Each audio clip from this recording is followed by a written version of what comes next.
Klau, was geht? Einmal Backstage alles wegräumen. Na klar, ja, sehr gut. Wir schauen uns das jetzt mal an mit Pre-Show, weil ihr es so wolltet. Wir gucken mal. Es geht ein bisschen. Wenn die Pre-Show doof ist, überspringen wir die. Machen wir einfach so. May contain. Welcome to the Gamescom Opening Night Live 2023 Pre-Show. Coming Muss das so knacken? to you from my couch. I brought in the cat bed back there. He's not going to show up. I'm Kyle Bossman. I'm your host for this pre-show. And I realize a confusing thing about this is that the Opening Night Live pre-show is not live. This is pre-recorded. If you don't believe me, watch this. All right, we shot this days ago. Geil gemacht. The purpose of this pre-show is just to provide you with Das bonus Knacken ist während der trailers, gesamten Pre-Show. interviews, Oh no. general tomfoolery to pass these remaining minutes that lead up to the big show, Opening Night Live. So, a new trailer for Streets of Rogue 2. Okay, komm doch, Trailer.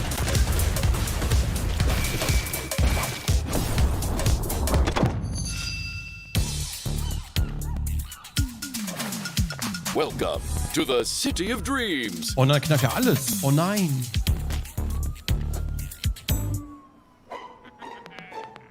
Where anyone can get a fresh start.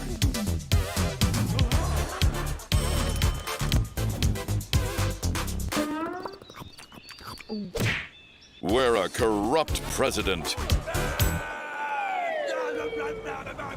Also Zombie. enjoys a bit too much power.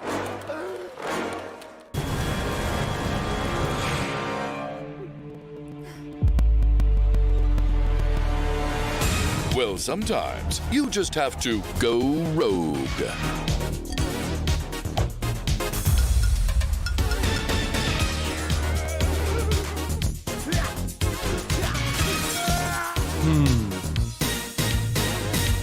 But remember, there can only be one president. Live war das Knacken nicht. Welcome to the... Also ich habe mehrfach gelesen, das soll wohl während der gesamten Pre-Show gewesen sein. Also, ich weiß nicht. Wir könnten mal gucken, ob wir woanders das Video finden. Streets, where Ich wüsste aber nicht wo. Das ist jetzt gerade bei den Game Awards selber auf dem Channel. Hatte auch beim Live-Zuhören das Knacken. Okay. Streets of Rogue 2 is an immersive live, open-world okay. sandbox dialed up to 11. Auf YouTube hat's geknackt, auf Twitch nicht. Oh, okay. Be who you want. Write your own story. Verrückt. And you can do all of it with friends.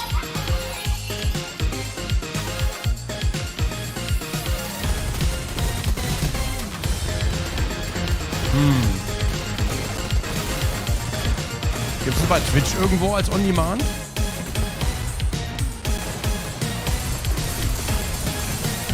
Streets of Rogue 2 is coming to Steam in 2024. Add the game to your wishlist. Bei Gamescom? Ja, warte, ich guck mal ganz kurz das mit den Knacken. Man kann es weghauen, also man kann es weghören, aber irgendwie, warte mal, Twitch TV, Gamescom. Vielleicht ist er besser. Great to see you back. Now, for this next part of the pre-show, I was hoping to talk to you all about something incredibly boring. Psych. Here's some more trailers. Take me forward, no matter the danger.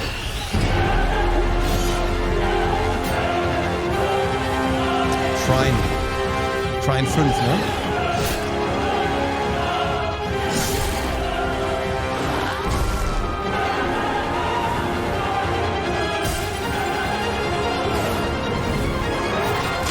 Bisschen laut. Your passenger is lost. Hä? Ist gar nicht Trine. Hä? Mandragora? Okay. Oh. Oh, okay. Sah aber ganz nice aus. To give our people one last hope. A champion to defeat this calamity. I am sorry to push that fate upon you, Lisvanger. This place is beautiful. Hello, sister. Kel, is that you? This is not quite how I imagined our reunion, Nima. You should not have come here. There are dark forces at work in these forsaken lands. Let me help you, brother. Leave now, for I still care about you. Carol, brother. Listen to me. Enough!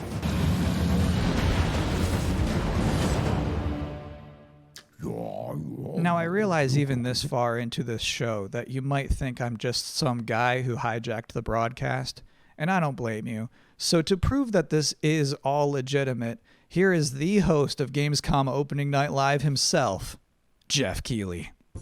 Hello, Kyle. Jeff, we're now minutes away from the Opening Night Live beginning. What sort of huge announcements should we all be expecting to see? I think you can expect to see a lot of great games on stage. This is not a show driven by huge, shocking, surprise, one more thing announcements. When you really think of the history of ONL, we've always had kind of meteor looks at games that are announced in the show, and that's sort of continuing that tradition this year. There will be a few cool announcements throughout the show, but generally we're showing like a lot of really big games because this has been an amazing year for games, and the next 2 or 3 months is especially going to be insane with so many releases. So you will see new stuff on Call of Duty Modern Warfare 3, Assassin's Creed Mirage, Alan Wake, so many other big games that are coming out later this year. But yeah, primarily focused, as Nintendo likes to say, primarily focused on, announced games coming in Q4 or 3 or 4 or something like that. So yeah, I definitely would set your expectations that we are not going to shock and awe you with surprise announcements today.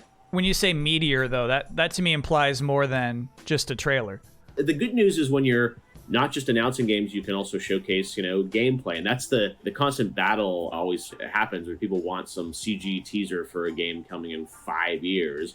But then they also want to see real gameplay in real games. And like, you're going to see 10 minutes Ist auch Kyle Bossman von GameTrailers.com. Okay. Gameplay on a bunch of other games. Ich war früher mal drauf, also auf GameTrailers.com, aber ich wusste damals nicht, wer das betreibt. So that's kind of the advantage that I think we can go a little bit deeper on some games today. So actually, it's one of those things I miss about E3 was when they would just have like a long stage demo. Just like, here's the game, we're playing it right Neu synchronisiert. Now. Yes, and that's what like those old Call of Duty demos at E3 were always great. And we we can't do that stuff at Game Awards to do super long gameplay demos. And here we definitely can show some raw footage. We have lots of trailers too. But yeah, I think hopefully people will see an in-depth look at some games that they're looking forward to. 20, 30 games will all be there. It's a big show and lots of gameplay to see. Have a great time at the big show. Thanks, Kyle. Your show's a big deal, too. We love having you host the pre-show, and I'm excited to be on stage for Open Night Live in just a couple minutes. Holy moly. That was a good interview. Das war ja aufregend. Let's all take a minute to cool off now with another brand new trailer.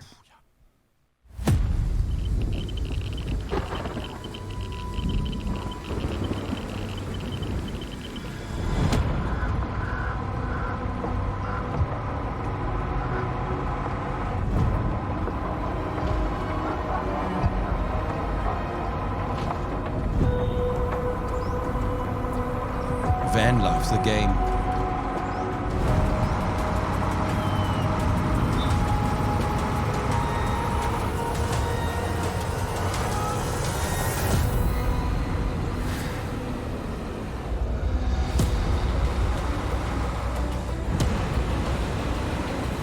Sieht aus wie das eine Spiel, was wir mal gespielt haben, wo man so siedelt in der Endzeit.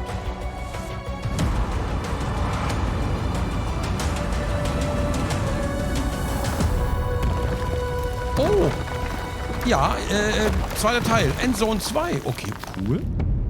Wow, schon? Das ist doch gar nicht so lange her, dass wir das gespielt haben, ne? Endzone, Thank you, nice. Endzone 2. I've always said this. Any video game trailer with a bus in it is going to be good. You can't prove me wrong on that. And Das if ging you are wirklich just schnell, joining ne? us, welcome to the Gamescom Opening Night Live pre-show, where we're just hanging out on my couch, watching some cool trailers, and pre-taped interviews with Jeff Keighley. And we're not even halfway through all of the trailers I have to show you, so let's check out a couple more. I look like a fucking tour guide. Hä? Was?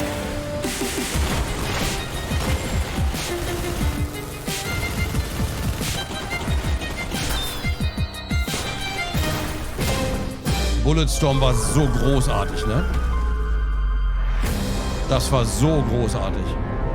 Aber es ist dasselbe Game in VR jetzt halt, ne? Und das ist Jahre I her. see you're settling in to our Ich hätte mir einen wondrous zweiten Teil Azoria. gewünscht. Working the land, equipped with kindness and creativity. You found a cozy place in this community. With companions Das by soll sehr your gut sein. side. Who knows what you'll accomplish? An was erinnert mich das Add a denn? drop or two of magic. And set off for adventure. Will you reveal the heart of our magical island? No. Pre-order now. No. I'm so sorry. Those two trailers kind of blurred together for me. Which was the one where you killed that guy and then stuck up your middle finger at him? It was Bulletstorm VR. Got it. Thank you. So this is my third time hosting the Gamescom opening night live pre-show. And already we've developed a couple of traditions. One, general awkwardness. And then two, the top 10 reasons to look forward to Gamescom Opening Night Live 2023. Number 10, there's just something nice about seeing a futuristic, shiny, reflective black stage with absolutely no streaks on it. Stimmt, Number ja, 9, hat er recht, Assassin's Creed Mirage.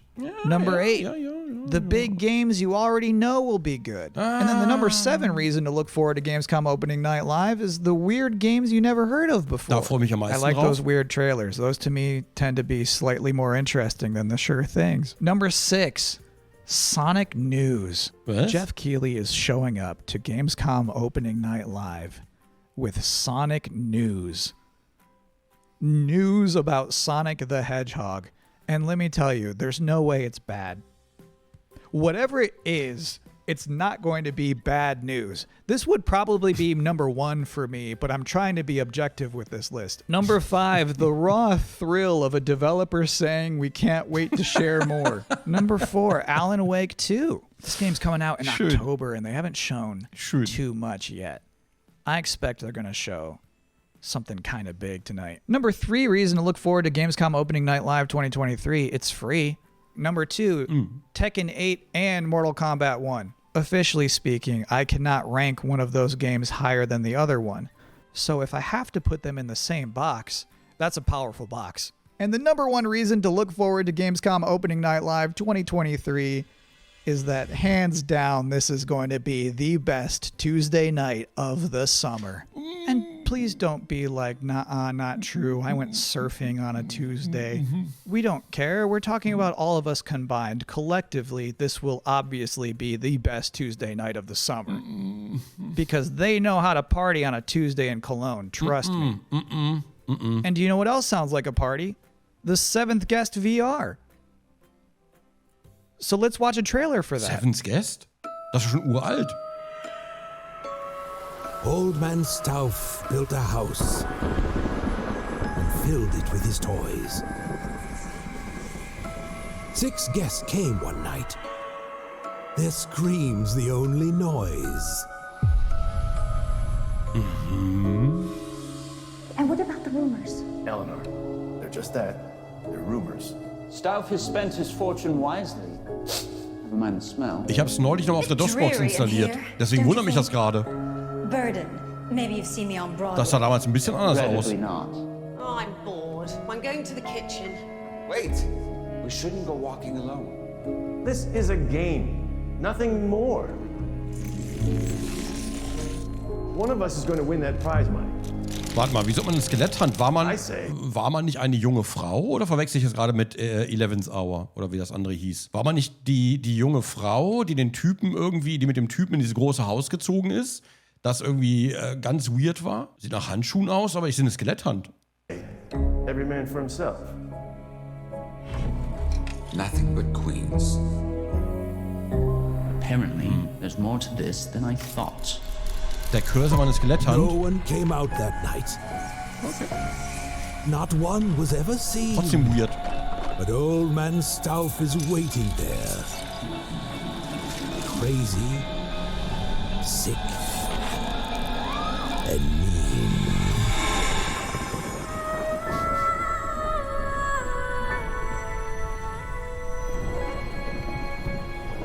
Irgendwie schön, aber So one of my responsibilities ich weiß nicht, ob der Horror so gut gealtert ist. Ne, also das ist schon,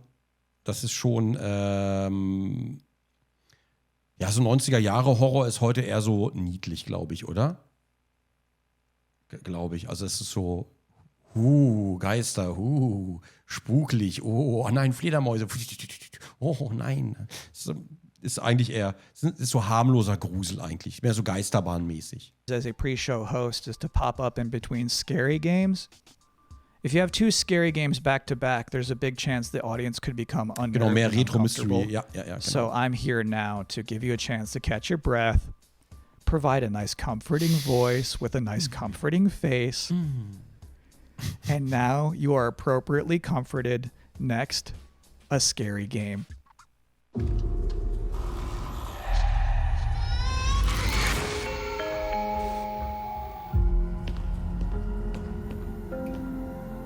Nani?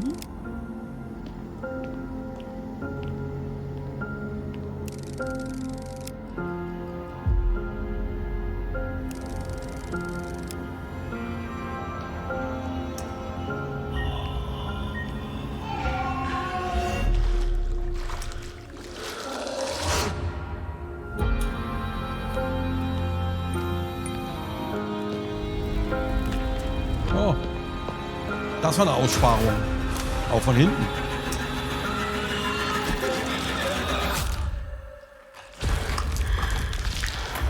Just do what I say, Roman. Die sah ja lieb aus. Post-Trauma. Okay.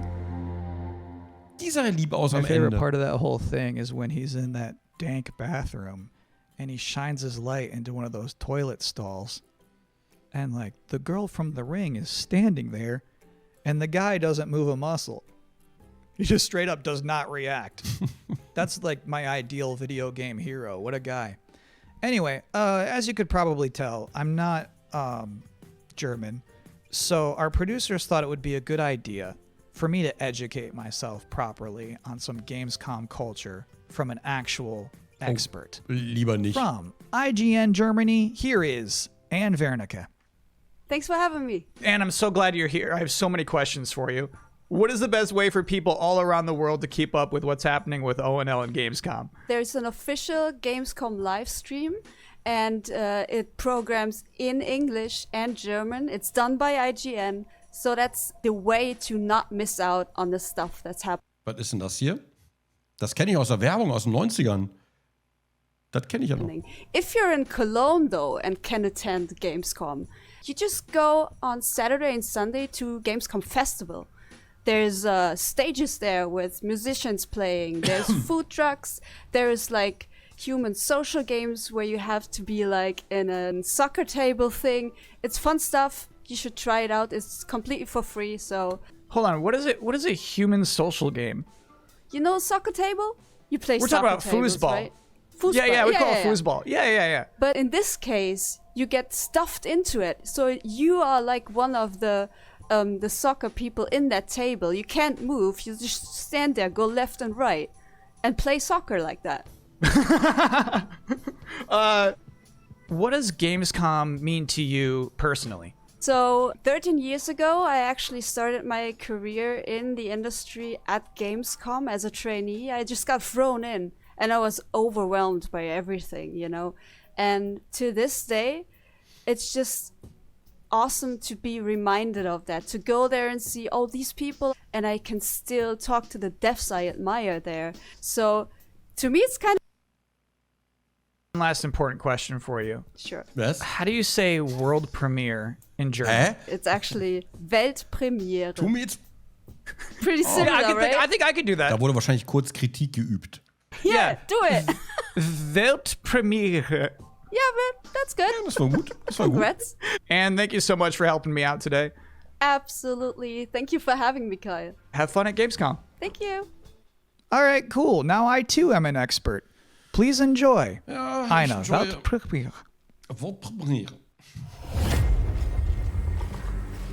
I do not recognize these markings. They are old. Perhaps this is one of the great cities of the Age of Myth. This is no temple of Sigmar.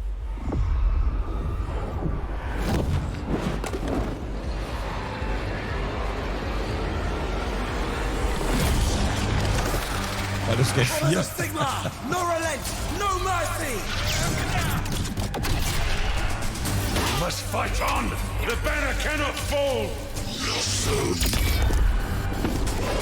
Warriors of Sigmar, stand with me!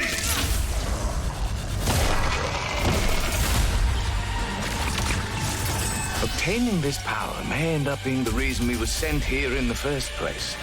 If we can claim it, we can cleanse the Oryx and save our cannabis. What's ours stays ours. Nothing gonna stop us now.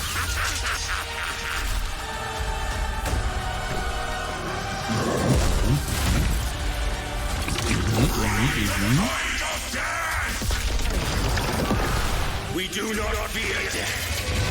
Fight on! The dead must rise.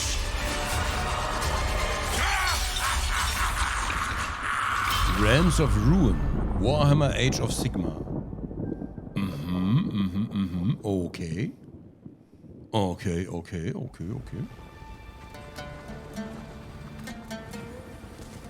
Ich wünschte, ich würde mich bei Warhammer besser auskennen.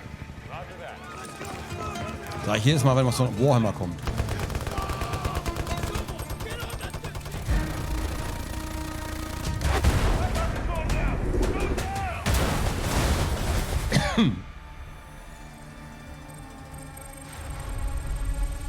By 2035, we have formed a new breed of elite special forces who are better prepared to manage these latest threats to our global societies.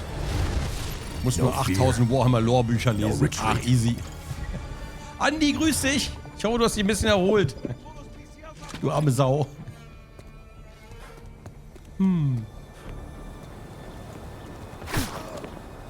Ich dachte gerade, der pinkelt da. Recon arrow out. Using smoke screen. Powering up. Let's do this. Soldiers, you're depleting their numbers. Try to finish them off. Hold the line. Here comes the last push. Shots for you.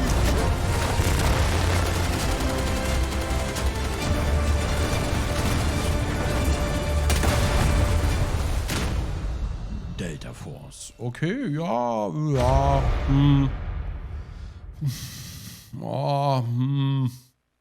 Ich hoffe, ein paar Leute Welcome freuen back sich to the darüber. Gamescom Opening Night Live 2023 pre-show where the minutes are just flying by.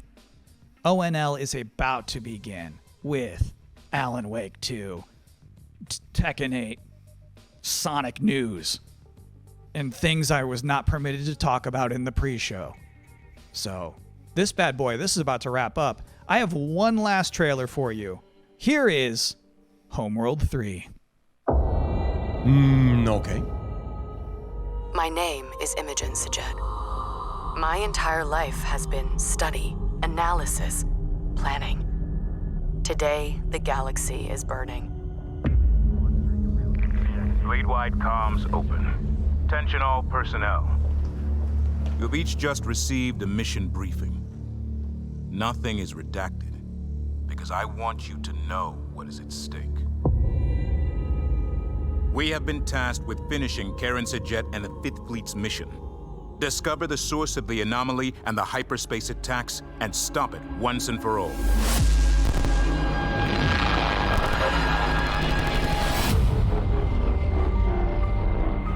I know we were expecting a simple shakedown cruise.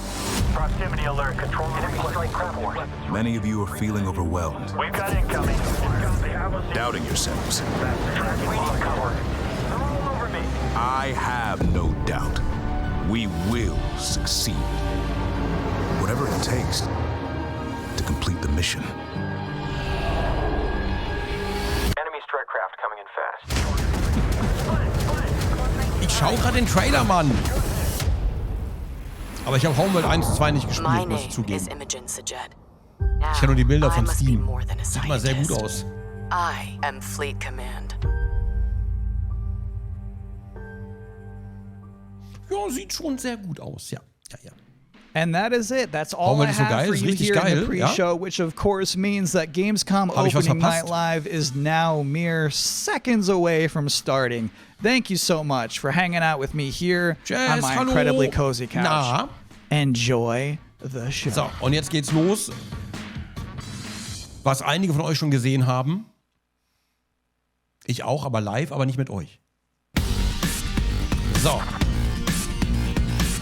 Wir wiederholen gerade die Opening Night, weil wir nicht zusammengeguckt haben.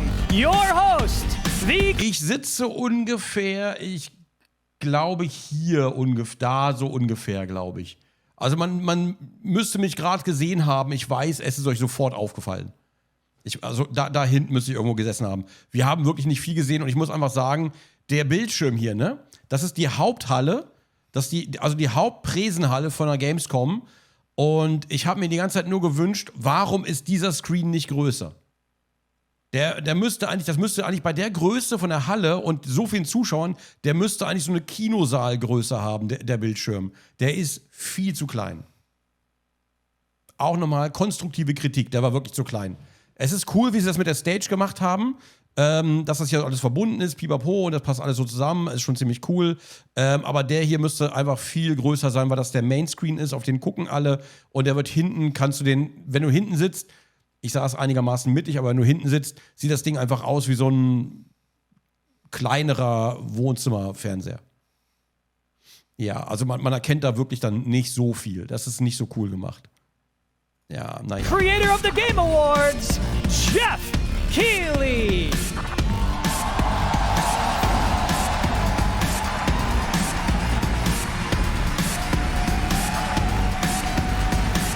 Die bräuchten 4 für den Bildschirm kombiniert als ein.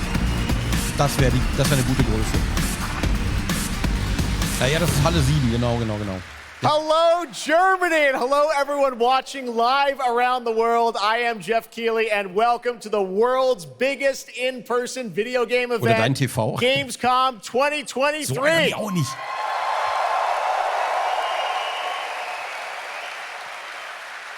Now, this right here is kind of like the opening ceremonies for Gamescom. It's a preview of this year's most anticipated games. We call it Opening Night Live. And over the next 2 hours, you'll get exclusive new looks at titles like Call of Duty Modern Warfare 3, Alan Wake 2, Assassin's Creed Mirage, and Mortal Kombat 1. Ja, der Typ moderiert nicht nur das Summer Game Fest, er veranstaltet es selber.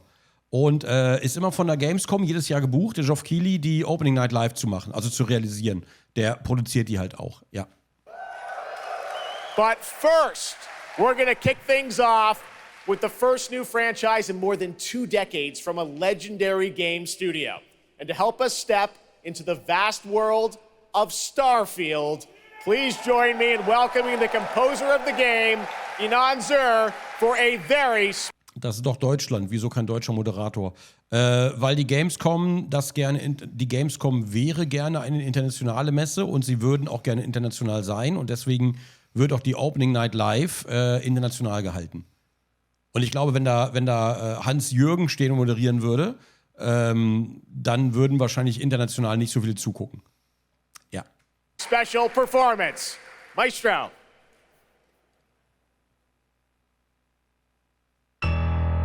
Das war so cool.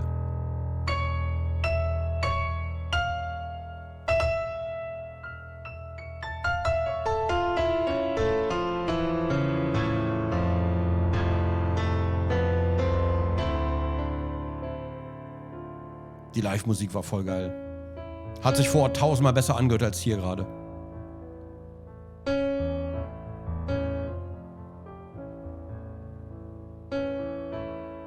Das Klavier hat so richtig die Halle gefüllt einfach. Das war wirklich cool. Oh, das kenne ich, da war ich schon mal.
Selbst hier mit der Kamera ist die Leinwand zu klein. Ja, sag ich doch.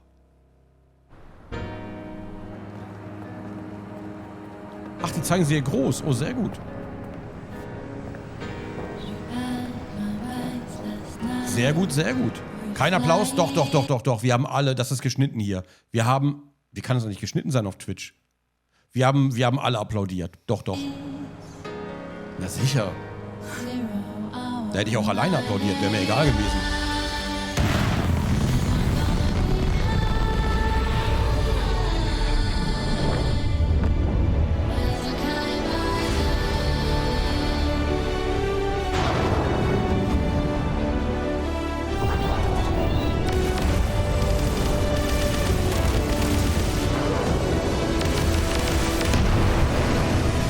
Das ist gerade weird.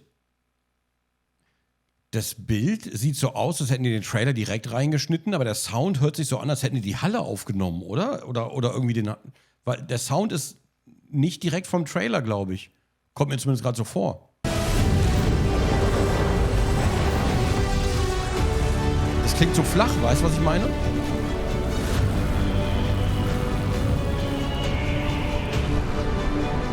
Komisch.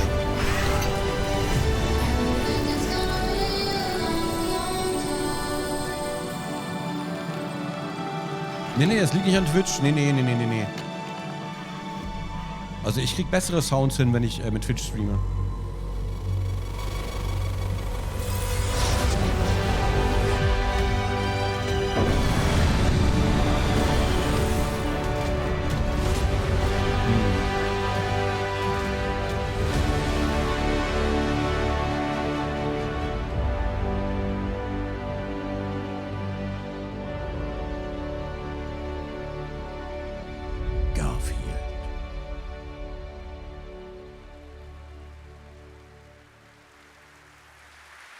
Da hört man noch gerade das Publikum mit in der Spur. Starfield is ever so close. And Inan, thank you so much for that spectacular performance. Really appreciate you coming all the way for this.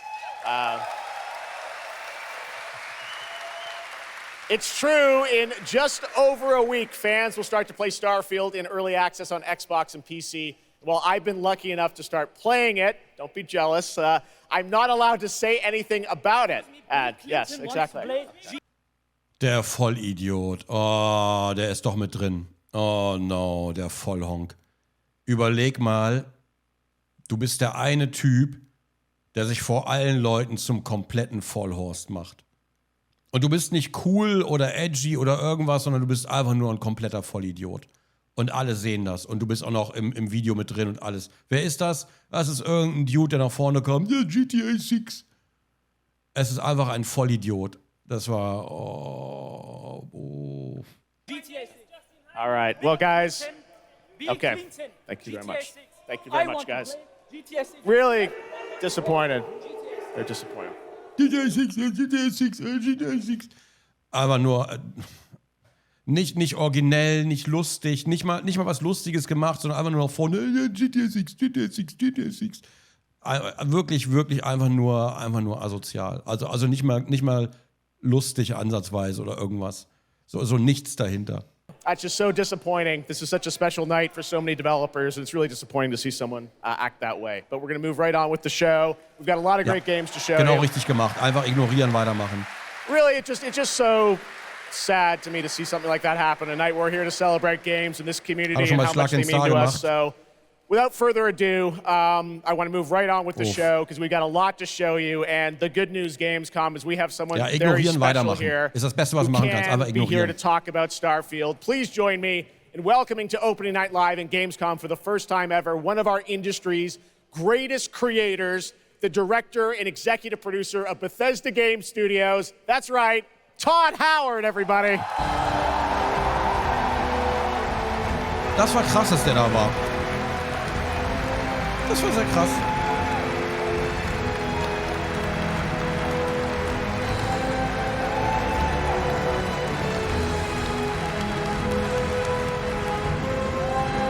Aber schicke Fotos von ihm.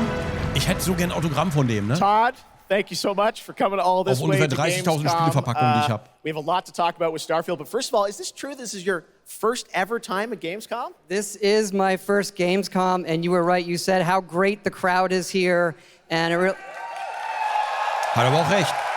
Da hat er recht. Wer würde widersprechen?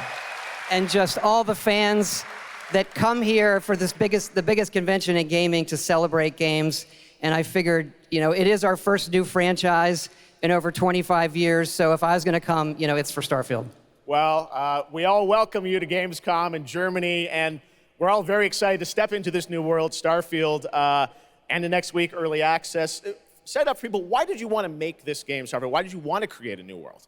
You know, I think like a lot of gamers out there, we have dreamt of a game where we look to the skies and we can blast off into space and explore. We love to make games where we can explore these worlds. We've done like with the Elder Scrolls and the Fallout series, but we wanted to do something brand new where you could explore with complete freedom in the galaxy. It's a game we've always wanted to play that we think a lot of people wanted to play as well. It's kind of that dream game. Yeah, I wish I could talk about it, but it's quite an experience, and I know everyone here is very excited to jump in soon. You did bring some stuff to Gamescom to show to fans. I know there's a theater. Tell us, I know you've been, you know, sharing a little bit about the game, but I know there's a lot you want people to discover when they play it. What did you bring here to Gamescom? Yeah, it's really cool.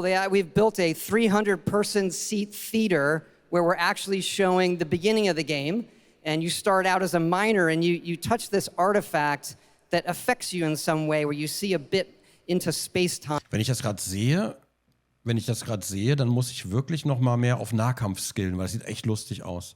Ich darf ja nicht drüber reden. Aber wenn ich das gerade sehe, ja, man sieht das ja im Trailer, das darf ich ja anmerken, ja? Das darf ich ja anmerken, weil man sieht es ja schon im Trailer. Und ich glaube, jemand hat schon irgendwo sämtliche Skills versucht auseinanderzunehmen, was es so gibt im Spiel. Aber, also es gibt welche, ja, das ist jetzt kein Spoiler, das hat man schon gesehen. Und es ist sehr schwierig, also ich hab immer Probleme, mich zu entscheiden, wo ich weiter skille. Weil ich immer irgendwo was habe, wo ich gerne hin will, was ich noch gerne freischalten will. Ich will so viel. Eigentlich würde ich gerne alle Skills aufdecken, aber naja, ihr wisst ja, wie es ist. And then you get to create your own character. Our games are about creating and being whoever you want, and then you're off on adventure. Yes, let's talk a little bit about this adventure. I know, people have been wondering kind of what the main quest line is going to be after you create your character, which is something that I know. I saw even someone on the internet this week created you, I think. Did you see that? Someone tweeted out a picture. They had somehow figured out. I see a lot of things on the internet. I don't know. I'm not sure that's real. Well, the thing is, I think you could literally create, whoever you want and then enroll yourself into this adventure. And tell us about sort of how the adventure starts. What can we expect?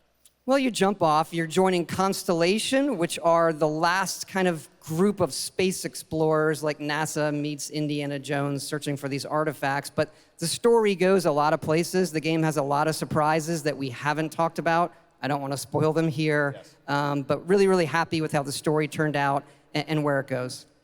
Yeah, it's such an epic experience, and you and your team have done so much for this industry, and the fact that you guys have worked through COVID, building this and coming on the other end, we're so excited for everyone to get a chance to play it. So thank you for all you've done for our industry, Todd. Everyone, Todd Howard. Thank you. Can't wait for you to play the game. Thanks so much, Todd. Really appreciate it. All right, well, tonight is largely focused on announced games, but we do have a few surprises along the way. And next, it's time for the global reveal of the third installment in a franchise that is very familiar to Gamescom fans. Here we go. Ich kann keine Fragen dazu beantworten, Leute.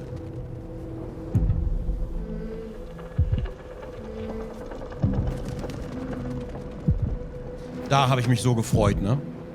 Also ich habe mich gefreut und gleichzeitig habe ich gedacht so, oh Mist schon. Ja.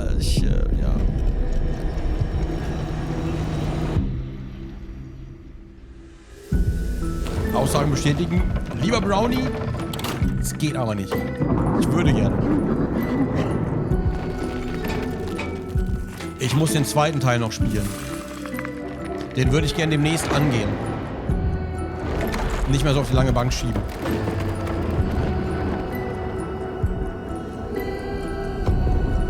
Ich fange nochmal neu an.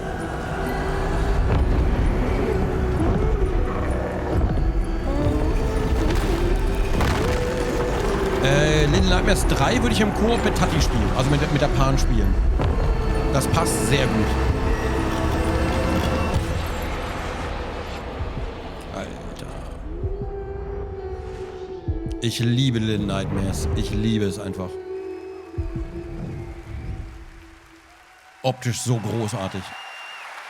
That's right, Little Nightmares 3. And joining me now are Corley and Lucas from Bandai Namco to tell us more.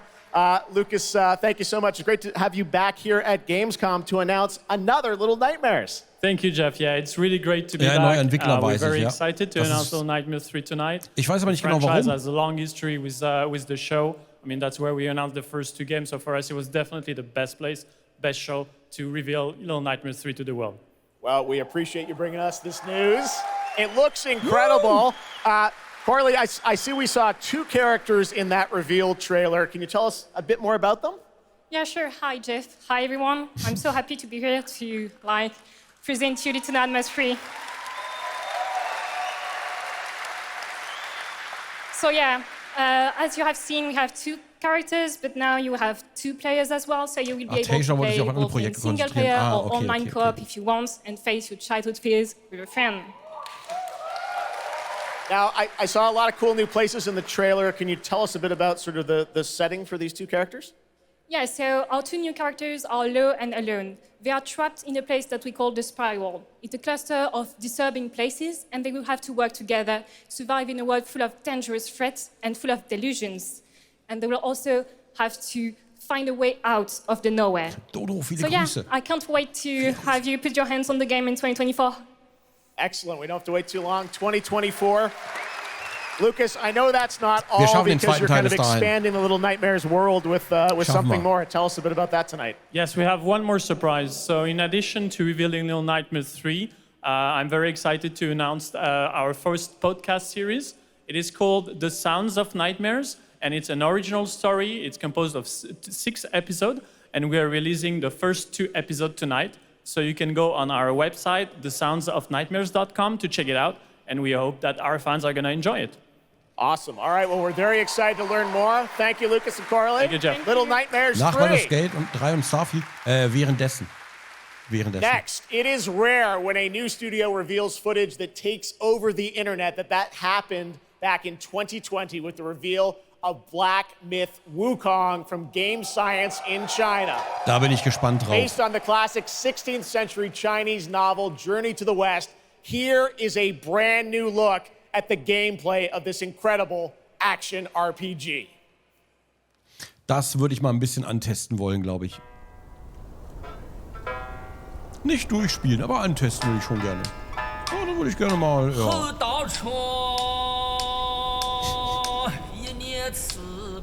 So ein schönes Gesicht.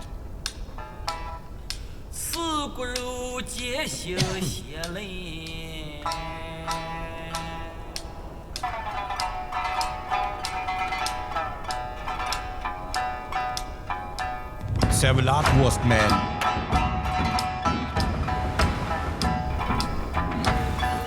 Womit singt der? Wurst mit Gesicht. Oder Bauchsprecher.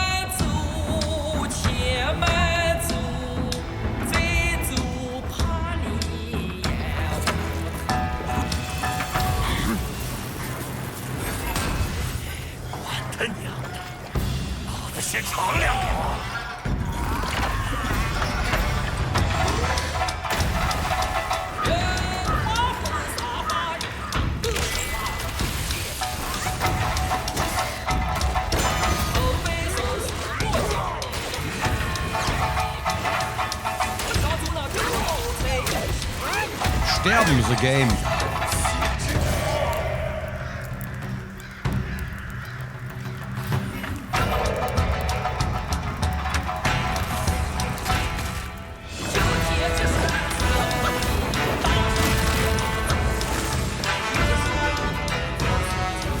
Ist auf jeden Fall, ja, auf jeden Fall ist es Souls-like, na klar. Sowas von.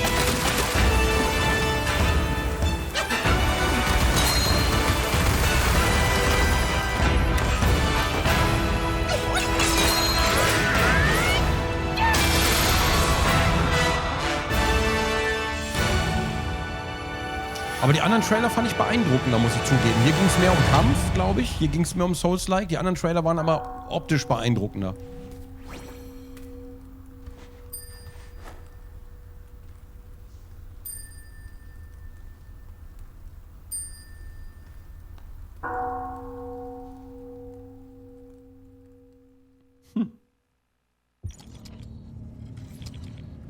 Genau, der König der Affen, die meisten kennen jetzt Son Goku. Genau, ist die gleiche mythologische Figur quasi.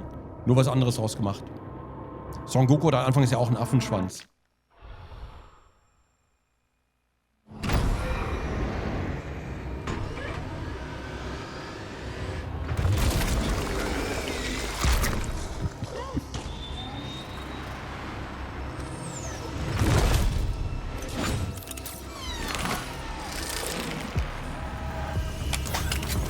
Normaler Nachmittag in Südkorea. Erstmal zu schöner Topé.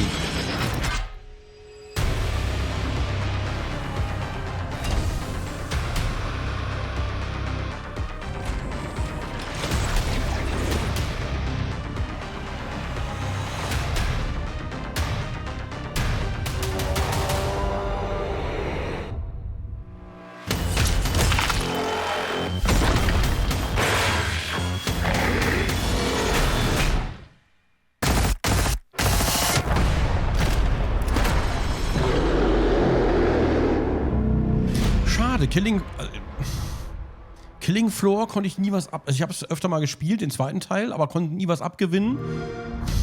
Ah, Mann. Ich wünsche, es wäre ein regulärer Shooter. Weil es sieht echt gut aus.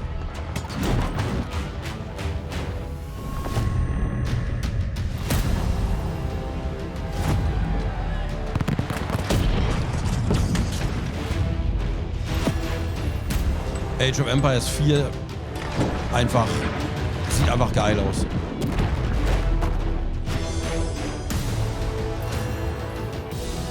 Diese Überarbeitung ist so gut gelungen, also sieht zumindest so gut gelungen aus. Würde ich direkt nochmal spielen wollen.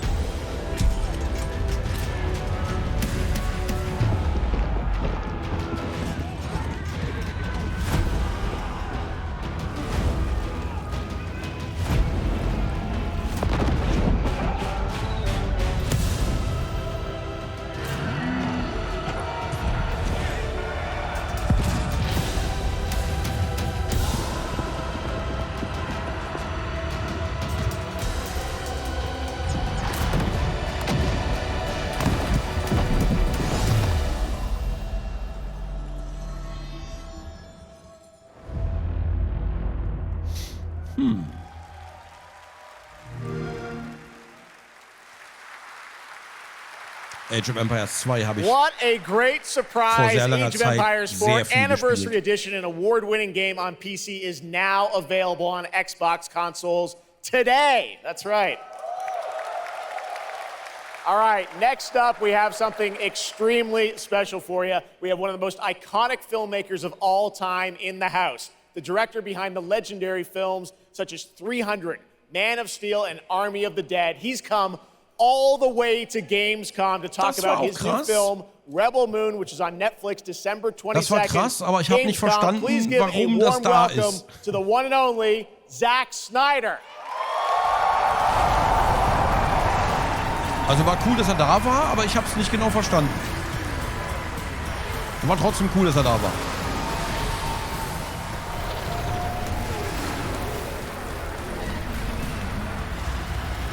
Too much. Weil sie jetzt auch ein Game machen. Oh yeah. Ich glaube eher, weil Netflix generell auf der Gamescom I know you war. had to come a bit of a ways to get here to Germany. Thanks for coming to Gamescom. Thanks for having me out, Jeff, and thanks Gamescom. How you guys doing? This is awesome. Wow, what a great crowd. Also er ist ja gerade nicht wegen dem Game da, er ist ja wegen dem Start auf Netflix da. Und es ist auf jeden Fall deswegen, weil Netflix halt auch eingebucht hat bei der Gamescom. Ich würde vermuten deswegen. Und nicht, weil dazu vielleicht mal irgendwann ein Spiel kommt. Ich weiß man, wann das Spiel kommt? Weil zum Spiel selber war da was zu sehen? Nee, ne? Kann mich nicht dran erinnern. It's insane. Now, great to have you here. I know you've been a gamer for your whole life. Yeah, I've been a gamer, and I love the idea of coming to Gamescom. Was like, that blew my mind, and so we were like, yeah, let's go check them out. And I thought I'd come over here, and this would be a great opportunity to talk about my new project, Rebel Moon. Maybe show you guys something. I don't know. Yeah, maybe the world premiere of the trailer, which is coming up in just a second. Yeah, just trotzdem cool, dass da ist. Okay, well, let's kind of roll it back, though, because I want to talk about this IP, Rebel Moon, and it's really a whole universe that you've created, and we're going to get into that in a minute. But what was the original inspiration for creating this new world? I was always a fan of, team building movies, Dirty Dozen, Magnificent Seven. And also, I was a huge fan of this adult illustrated fantasy magazine called Heavy Metal. Everything in there just blew my mind. And I really loved how intense it was and how crazy it was and the worlds that it introduced me to. And so I thought, this is a chance. And ich muss mal irgendwann Heavy Metal Fuck 2 müsste ich mal aufnehmen. Ich frage mich, wie das gealtert ist. Damals fand ich das Game voll geil. Aber ich weiß nicht, wie das heute wäre. Awesome partners at Netflix were like, go do it. And so I got a chance to make this movie. And you've got quite the cast. I know Anthony Hopkins. Yeah, Hopkins plays this robot, amazing robot. Schlecht, letztens noch mal reingeschaut. Ganz schlecht gealtert. Oh, fuck. Sophia Boutella is really Vielleicht the gibt's ein paar heart of the geile movie. 4K-Mods oder You'll so. see her just kicking ass through the entire film. Aber damals war das Game halt echt geil. And what I love about, you'll see it in just seconds, but there's even more than just the films, and part of the reason we wanted to have you here at Gamescom is I know you're kind of expanding on the films with a whole universe of things that are going to be narratively linked to what you're doing with the movies. Tell us a bit about what's in store. Yeah, we're also super excited to reveal that we're making a video game for Rebel Moon, and the game we're developing with Super Evil Megacorp, and it'll expand the Rebel Moon universe.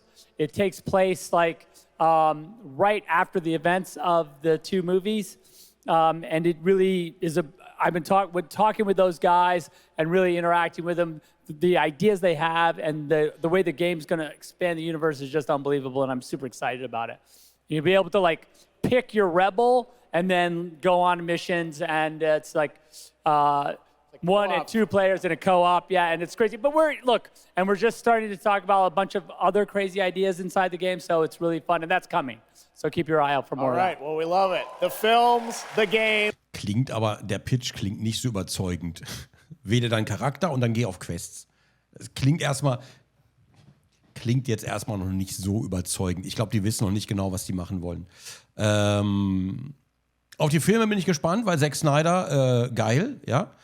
Freue ich mich drauf, werde ich bestimmt auch mal reinschauen. Also werde ich mir wahrscheinlich mal anschauen, wenn auch wahrscheinlich etwas später. Und dann mal gucken, was es mit dem Spiel auf sich hat. Mal gucken. And more, but let's roll it back to the movie because we are going to get a first look now at this incredible film, part 1 and part 2, right? Yep. So this little trailer we put together, a little tease of the universe. So I hope you guys enjoy it. I can't wait for you to check it out right now. Let's check it out. The world premiere of the trailer for Rebel Moon. Zack Snyder, everybody. Thanks, guys.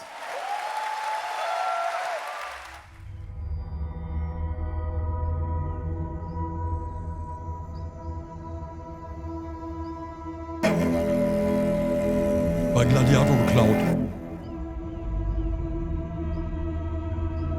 Do you know the story of the Princess Issa? In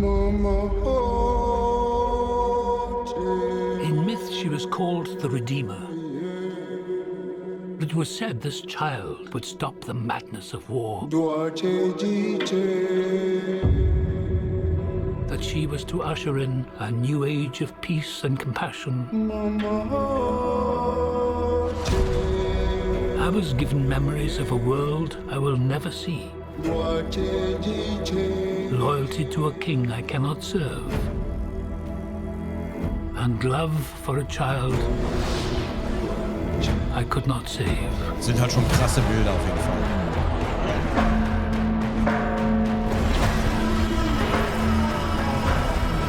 What do you think they want?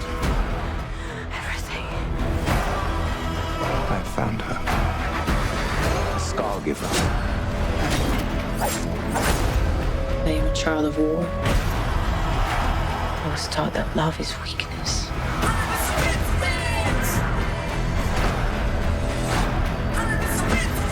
There is a difference between justice and revenge. Wirkt wirklich ein bisschen wie Game of Thrones oder AD&D im Weltraum.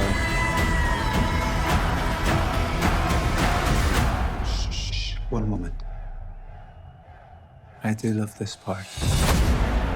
Wird wahrscheinlich schon sehr geil. Also gehe ich mal von aus. We're not here to bring any. Are you ready?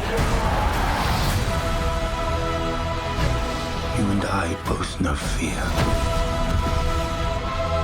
Let's show them that we're not afraid. Doch, ich habe das alles schon live gesehen, aber ich habe es mit euch noch nicht gesehen. Und ich saß etwas vom Stream entfernt. Ich will mir das mal richtig angucken.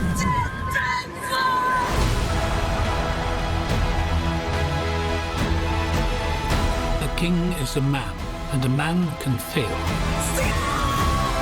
But a myth is indestructible.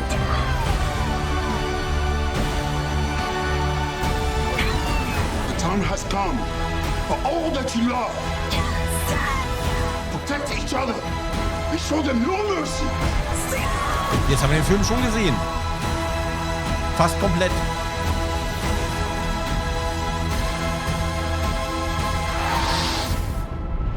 Who among you is willing to die for what you believe?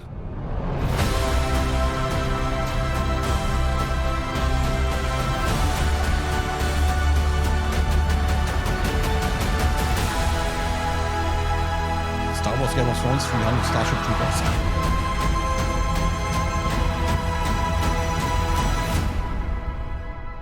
Aber sieht schon sehr opulent aus.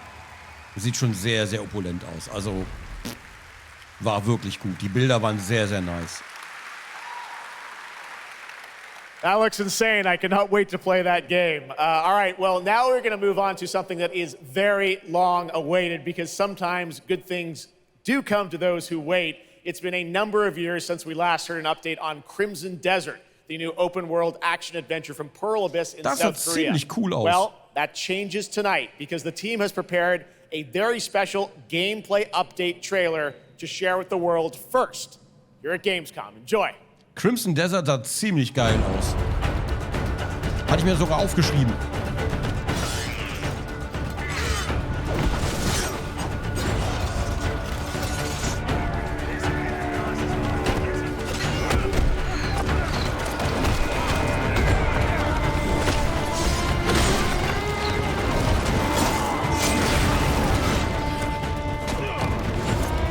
Gut, die Qualität ist gerade nicht so geil hier.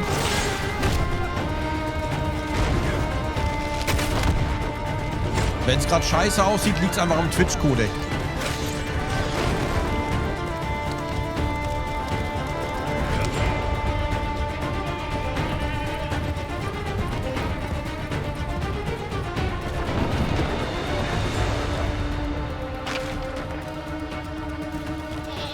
Ich habe halt so harte Assassin's Creed und Witcher-Vibes bei dem Ding, ne?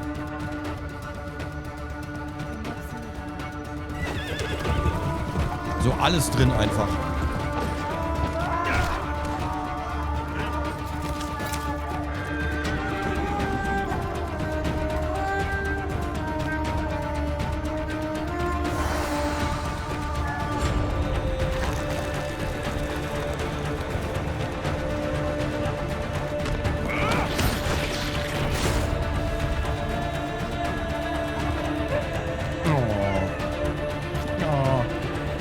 Nicht erschießen.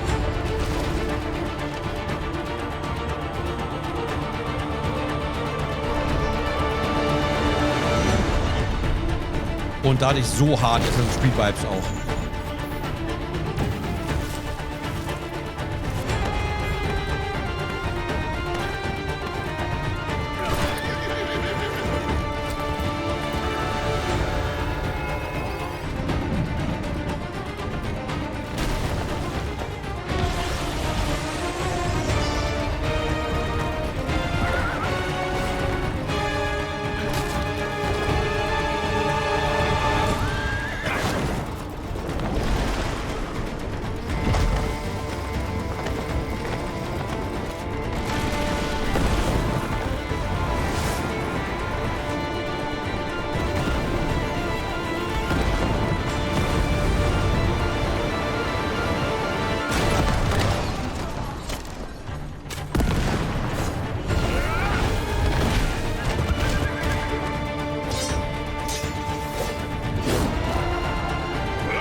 Zelda.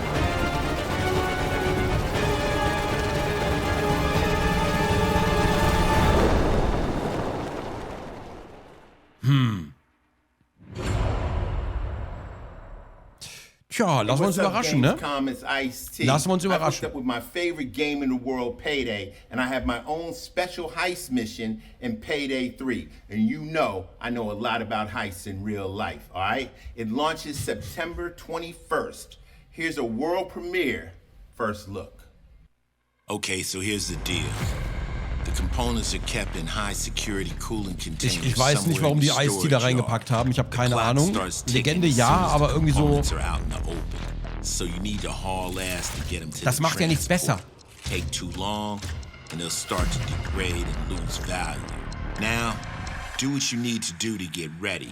Ice-T. I'll see you on the other side. Aber Payday 3 freuen sich viele drauf. Ich habe seit dem ersten Teil nicht mehr reingeschaut. Der zweite ist an mir komplett vorbeigegangen.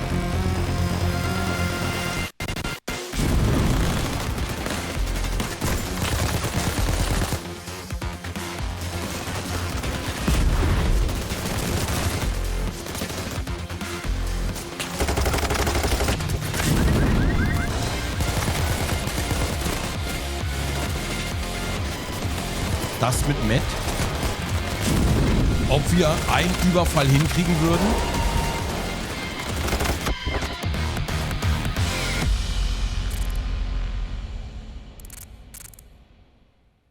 Aber ich habe mal eine Frage.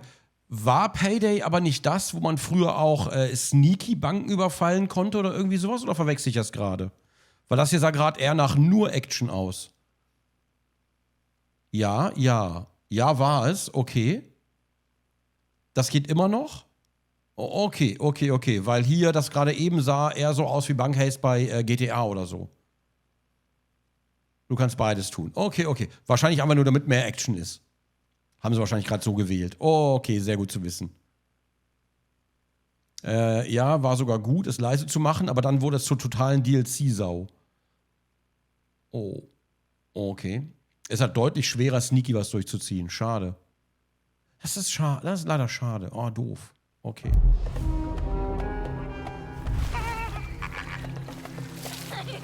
كم مضى منذ رحيلك عن بغداد؟ أعوام. لا أذكر مقدارها. Freue ich mich auch drauf. كنت أعرف دائما أنني سأعود يوما ما. Müssen wir wieder ein bisschen Dauerstreamen, ne? قضيت الكثير من طفولتي في هذه الشوارع.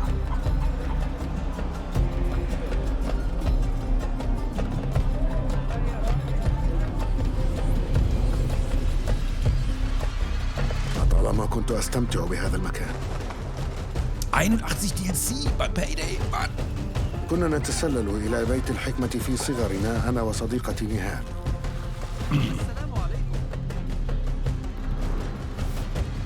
Soll diesmal nur 40 Stunden sein? ذكريات جميلة. Ich kann nicht glauben, dass ich Valhalla auf 100% habe. قلبي يتألم لما حدث لهم. Und es ging so schnell.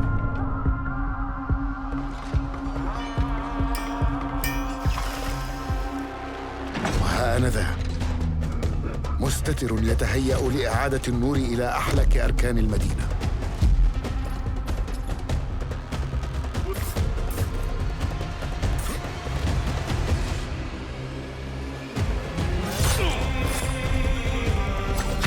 إني أبعد نصلي عن الأبرياء وليس عن تنظيم القدماء.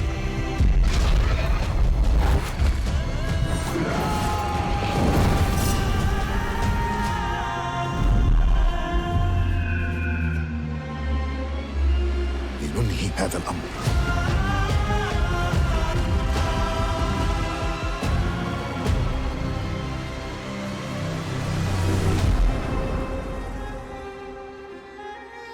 Bro, why is he speaking Arabic?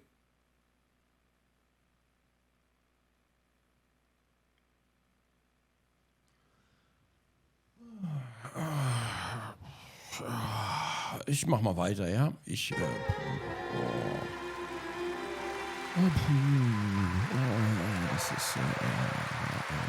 There you have it, Assassin's Creed Mirage, which marks a return to the Middle East for the series, offering an immersive and authentic experience featuring full Arabic voice acting, as you saw in that trailer. You can be transported to 9th century Baghdad when the game launches on October 5th. Big month in October for game 5. releases. Oktober, oh God. Oh Now God, I would like to introduce you to our co-host tonight for ONL. Please welcome Jasmine. Hello, Jasmine. Da ist die GNU. Thank you, Jeff. Thanks for having me. Da ist die GNU. And hello, everyone. I'm so excited to be with all the fans here at Gamescom this year. And I have the honor to be Und sie war your ultra guide for nervös. tonight for all those great things happening Verständlicherweise. right here at Gamescom. And and if you can. Warum steht sie am anderen Ende der Bühne? Das haben die öfter so gemacht. Wenn jemand da war, der auch moderiert hat, dann haben die das aufgeteilt auf der Bühne, dass sie sich ein bisschen streckt. Und nicht beide auf einer Seite waren und auf der anderen Seite ist dann gar nichts. And join us in Cologne this year. Don't worry, you never have to miss any of the events this week. Just go to Gamescom now to discover what the world's gaming industry has in store for you. And if you're ready to vote for your favorite games, then visit now.gamescom.global and cast your vote for this year's Gamescom Awards. The awards will be celebrated this Friday at 3 p.m. Dankeschön. Vielen Dank, Wenger. If you want to join the adventure and win pretty cool prizes in this year's Gamescom Epics, then go to the Epics section of Gamescom Now to play the text adventure of the show. You can also enjoy all-day coverage and tune in to Gamescom Studios broadcasts by IGN on Twitch or YouTube. Just join the conversation by using the hashtag Gamescom 2023 online. Plus, there will be more announcements from the largest indie area in the world in the Gamescom Awesome Indie Studios show tomorrow at 8 p.m. And later this week, tune in to the Gamescom Studios broadcast and check out the Gamescom Cosplay Awards live from Cologne, Germany on Sunday at 3 p.m. I highly recommended this section. So check out Gamescom now for all those fantastic features. Thank you so much and back to you, Jeff. Super souverän. Also kannst du sagen, was du willst, super souverän. Ich glaube keiner von uns hätte da oben vor den ganzen Leuten so locker einfach den ganzen Text abgerissen. Weil du musst ihn ja auswendig kennen. Oder vielleicht ich weiß gar nicht, ob es da irgendwas gab zum Ablesen. Ich habe nichts gesehen. Aber das muss alles auswendig gelernt werden. Dann musst du noch auf der Bühne stehen vor den ganzen Leuten, die dich erstmal angucken, ja, und sich fragen, was los ist. Dann, das muss man auch sagen, ist das nicht der dankbarste Part der Opening Night Live, auf die Webseiten von der Gamescom verweisen und auf ein Text-Adventure auf den Webseiten. Da hat natürlich keiner Bock drauf. Die wollen alle Trailer sehen und so. Das heißt, der Part ist ein bisschen undankbar, super souverän abgerissen. Also allerhöchsten Respekt. So. Ach, Gnu, du bist ja da. Jasmine. Hallo, Gnu. Well, now I'm joined by the one and only Harada-san. Entschuldigung noch für Samstag, ne, wo ich dich aufgehalten habe. Creator of Tekken. And Michael, the producer of Tekken. You guys have come all this way from... Teleprompter übrigens, ne? Teleprompter, nur mal ganz kurz, weil ich es gerade gelesen habe, vielleicht gab es einen, ich weiß nicht genau, ist kein automatischer Garant dafür, dass du einfach den Text sicher vorträgst, weil du musst gleichzeitig lesen, das Ding läuft ja durch, du musst lesen und das gleichzeitig richtig vortragen. Ja, und da musst du schon textsicher sein, wenn es Englisch ist, du musst wissen, wo die Betonungen sind, wie du blablabla, wo du Pausen machst, du musst es geübt haben. Also das fällt dir nicht alles. Hab alles gelesen. Ah, okay. Aber das fällt dir trotzdem nicht alles einfach so in den Schoß. Du musst es ja trotzdem auch sicher vortragen. Und dann in die Kamera gucken, gleichzeitig bei den Text lesen irgendwo. Ja, das ist, ist ein bisschen trickier, als man sich das vielleicht denkt. So, warte, ich mach mal hier. By the one and only Harada-san, the creator of Tekken. Das auch and noch auf Michael, Englisch. the producer of Tekken. You guys have come all this way from Japan to deliver something special to Gamescom. Yeah. What do we got, Harada? そうですね、verliest dich. 普段最近はずっとバトルシステムの話ばっかりしてるので、今日は皆さんのために、全く新しいモードの情報を持ってきました。So up until now, we've been mostly showing off the battle mechanics and new gameplay, but today we have an all-new mode to show you today. はい、ですね、鉄拳はもちろん今回も、三島サーガを描いた、鉄拳のキャラクターの壮大なストーリーモードはあるんですけども、それ以外にですね、もう特に欧米では、失われてしまったアーケード体験のストーリーが体験できる、プレイヤー中心のですね、ストーリーモードっていうのを、最新の AI ラーニングシステムを使って、すごい臨場感のある、ベテランからニューカマーまで楽しめるような、そういう新しいモードをちょっと今日はお見せしたいなと思います。Of course, Tekken 8 will have the story mode covering the Mishima storyline and the arc that the players expect up until now. But this brand new mode is kind of the story that focuses on you as a player. And it covers the arcade scene, which is, a classical atmosphere that people our generation. Hat Tekken 8 inzwischen also hat eines von diesen Fighting Games inzwischen eine interessante Story? Weil ich erinnere mich, die letzte Story, die ich gespielt habe, war wirklich, ich glaube bei Tekken, war das Tekken 7? Ich weiß nicht mehr genau. Die Heihatsu Corporation und dann kam die Armee von der Heihatsu Corporation und immer das Gleiche, immer stirbt, wie hieß der Typ nochmal, der Alte, der Vater von Jin, glaube ich. Der Film hat eine gute Story. Ja, ich würd wahnsinnig, MK hat immer Story Mode, aber ist die Story cool? Also macht das Spaß, die zu spielen? Mortal Kombat Story ist sehr beliebt. Heihachi, genau, Heihachi ist der, genau. Weil ich habe immer bei Tekken versucht, die Story zu spielen und ich konnte einfach nicht. Es war einfach, es war einfach immer so schlecht und immer so an den Haaren herbeigezogen. Uff. Injustice 1 und 2. Okay. Gesundheit. Ach Leute, auf euch ist Verlass. Auf euch ist... Ach, diese Dad-Jokes einfach schön. Actually got to experience firsthand, but maybe some of the newer gamers out there haven't.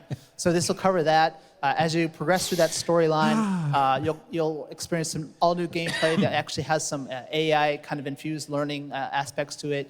And it's really exciting, and we hope that you'll enjoy it. Yeah. All right, well, let's take a look at the brand new trailer for Tekken 8. Thanks, guys.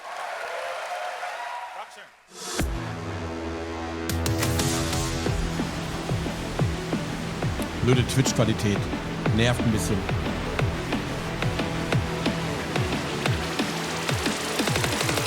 Going somewhere? Yes!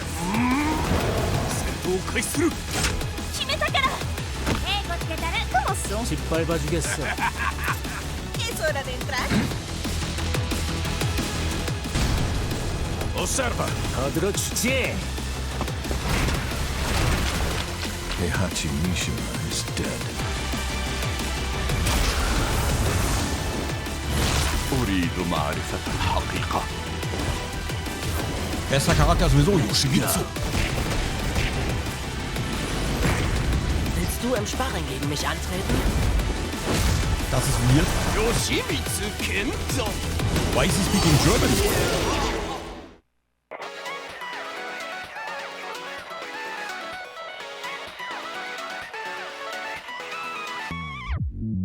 Das war sehr merkwürdig. Das hier, das war das. Hä?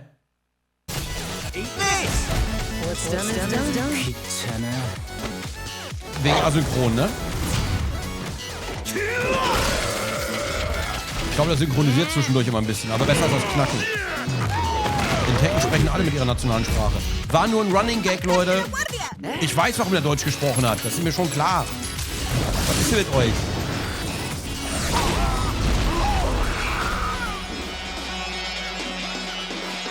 Get ready for the next battle. Ein echter deutscher Chai hätte gesagt, ich komme vom TÜV Süd und überprüfe hier mal die Sicherheit. So nämlich.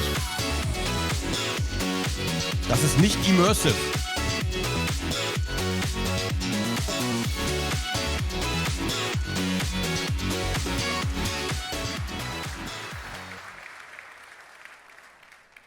There you have it, Tekken 8 coming in January 2024. All right, I'm now joined by Shelby Carlton and Dave Swenson from Sledgehammer because on November 10th, Call of Duty Modern Warfare 3 arrives, and today you guys are going to be the first audience in the world to see some raw, real gameplay from the campaign. Dave Shelby, welcome to Gamescom. What can you tell us about Modern Warfare 3, Dave? Well, first of all, Jeff, it is awesome to be here. Modern Warfare 3 this year is the complete package. We're shipping 16 multiplayer maps, all from the original Modern Warfare 2. An der Stelle saß ich im Publikum und dachte so, warte mal, die verkaufen gerade die Maps vom vorherigen Teil jetzt für den neuen Teil? Habe ich das richtig verstanden oder weil ich verstehe es schon wieder so? Wir nehmen die Map vom letzten Teil und verkaufen jetzt nochmal neu. Vom alten vor 10 Jahren. Am kommenden Freitag kommt ein Stream von vor 10 Jahren, den ich einfach abspielen lasse. Na gut. Das ist komisch. Modern Warfare 3 this year is the complete package. We're shipping 16 multiplayer maps, all from the original Modern Warfare 2. These maps have been modernized with new gameplay and features. We also have open world zombies. This is our largest zombies, This is our largest zombies offering ever, and for the first time, it's set in the Modern Warfare universe. And of course, this year we are bringing a huge innovation to the Call of Duty campaign. Yes, let's talk a bit about the campaign, Shelby. Makarov, I know, is going to factor into this. See him over there. Tell us a bit about what is the storyline? What can we expect from the campaign? Yeah, so for the first time for Call of Duty this year, we're doing a direct sequel. You know, Modern Warfare 2, they asked a lot of interesting questions in their story, and Sledgehammer Games is so excited to work with Infinity Ward on the campaign to answer some of those questions and to bring you Modern Warfare 3. Sie hat 100 and one of those den answers, Dyson-Lockenstab. he's standing right behind you. Yeah. He is Makarov. Jetzt kenne ich mich He is aus. our infamous antagonist. He is cold, he is calculated, and he is trying to bring the world to the brink of war, but not if Task Force 141 has anything to say about it. So we are just so excited to get this campaign into the players' hands. All right, well, we are going to see a playthrough of a campaign level. But first, Dave, I want to talk about something new you're doing, open combat missions. What are those? So Call of Duty is known for epic cinematic stories, as Shelby talked about.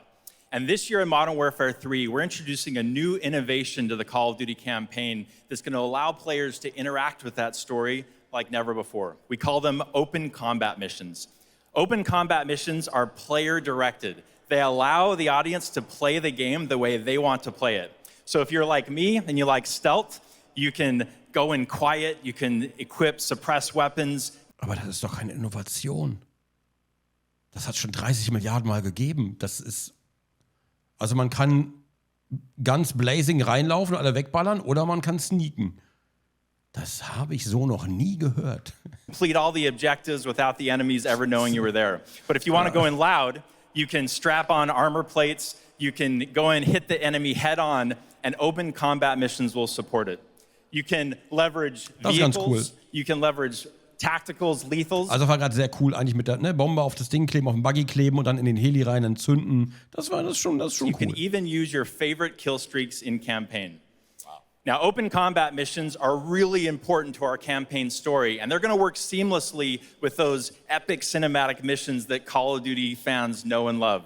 And tonight, we want to show you an exclusive... Warte mal. ...important to our campaign story, and they're going to work seamlessly with those epic cinematic missions that Call of Duty fans know and love. Achte mal bei dem Typen, der jetzt dahinter sitzt. Trifft der den überhaupt? And tonight, we want to show you an exclusive... Der schießt voll daneben und er stirbt trotzdem. Ist die Hitbox so groß oder ist das... really important to our campaign story, and they're going to work seamlessly with those epic cinematic missions that Call of Duty fans know and love.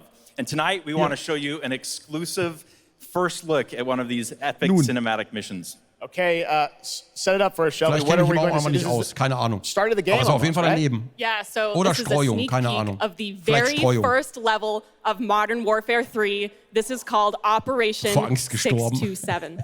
All right, check it out. Here you go. Call of Duty at Gamescom first. Thanks, guys.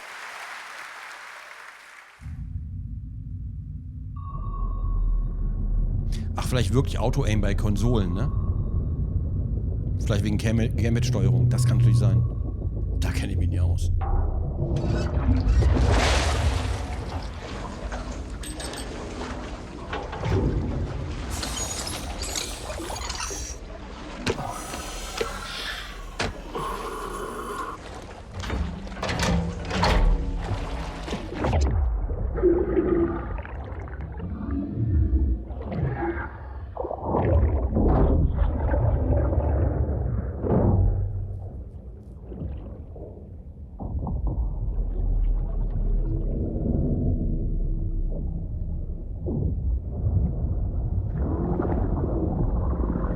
Alpha team clear.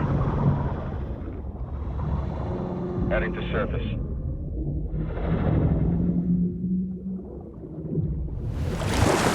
Sieht halt schon krass aus. All teams, eyes on target. Phase 1 complete. Charlie copies. We're set. Roger that. Moving to phase 2. Patrol boat 2 o'clock. Get under.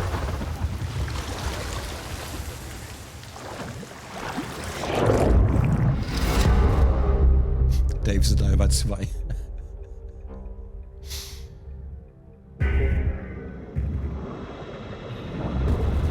Stay tight. Roger. No movement.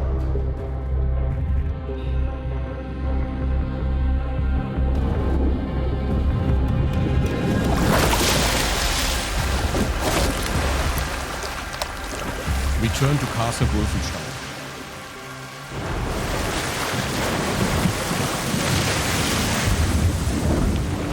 Die Wassereffekte sehen aber auch krass aus. Man sieht, dass künstlich ist, aber trotzdem schon, die sind schon geil gemacht. Hooks up.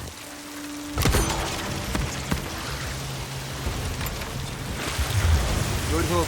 Let's get up top.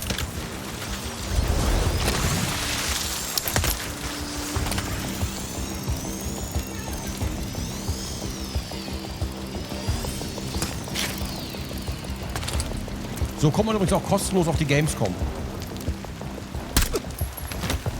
Nur so als Tipp. All teams, Alpha's in. How copy? Bitte macht das Solid. nicht. Relay went clear. Moving to Mark DZ. Stand by. Meistens ist man dann nur ganz kurz auf der Gamescom. Und dann kriegt man kostenlose Unterkunft.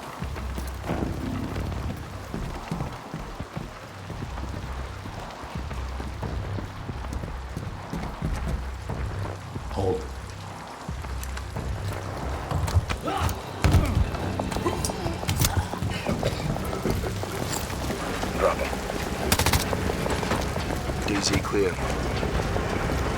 3-1, kill the leg. Alpha to Bravo 1, marking with IR, confirm visual. Visual, Bravo inbound.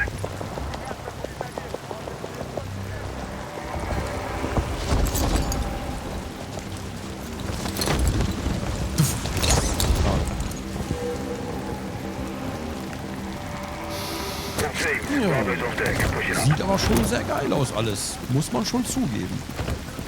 Alpha to Charlie, you set? Affirmative. All teams green to go in phase 2. Check. Roger. Ja, neues Wolfenstein wäre ich auch bereit. Hätte ich auch Bock drauf.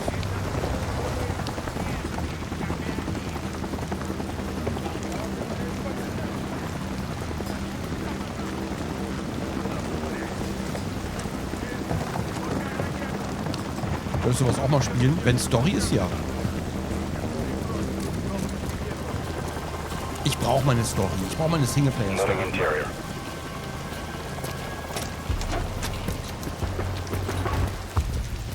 All clear. Descending stairwell, south side.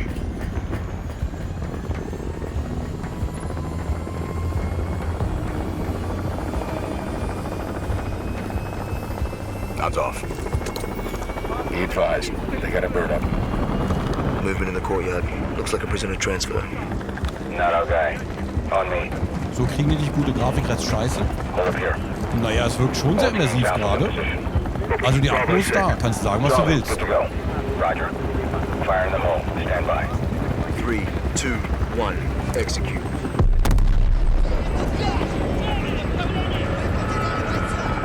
They're taking the bait. Light 'em up.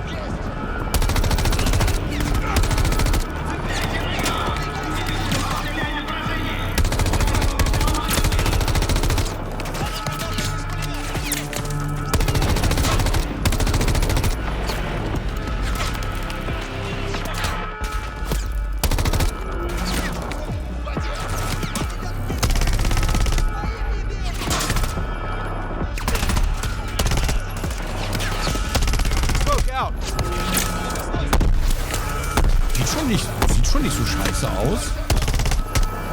Weiß ich nicht. Vielleicht liegt es aber daran, dass ich Call of Duty nur 1 und 2 gespielt habe. Vielleicht liegt es ja daran. Let's go! Stay close!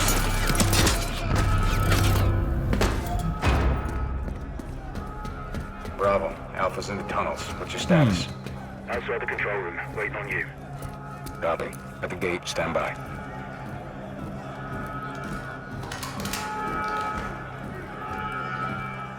Ja, Call of Duty 1 und 2 waren richtig geil.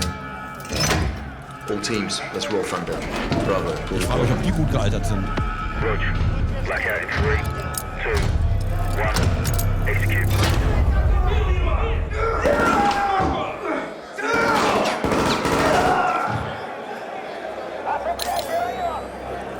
Neues Unreal Tournament würde ich fühlen. Oder ein neues Unreal. Das würde ich auch fühlen. Voll geil. Oder ein Unreal 1 Remake. Wird es aber nie geben. Nur noch Fortnite.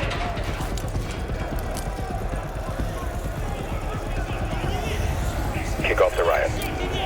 Roger. Opening blocks 1 through 4.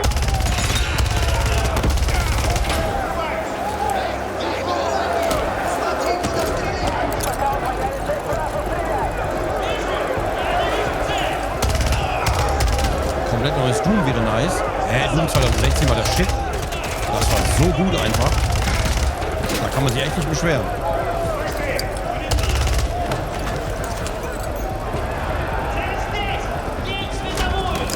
Alpha 1 to Bravo 1. Open 55C. Check.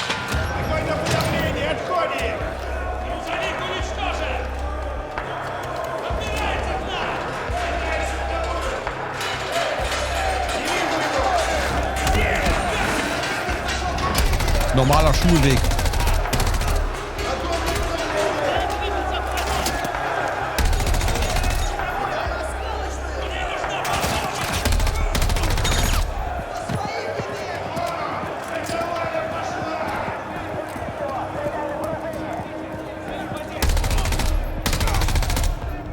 Clear.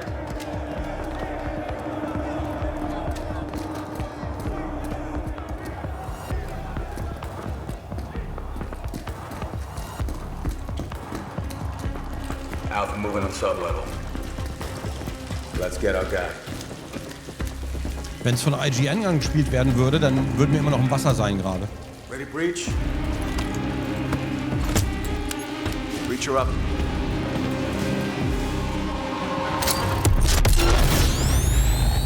Okay. Okay.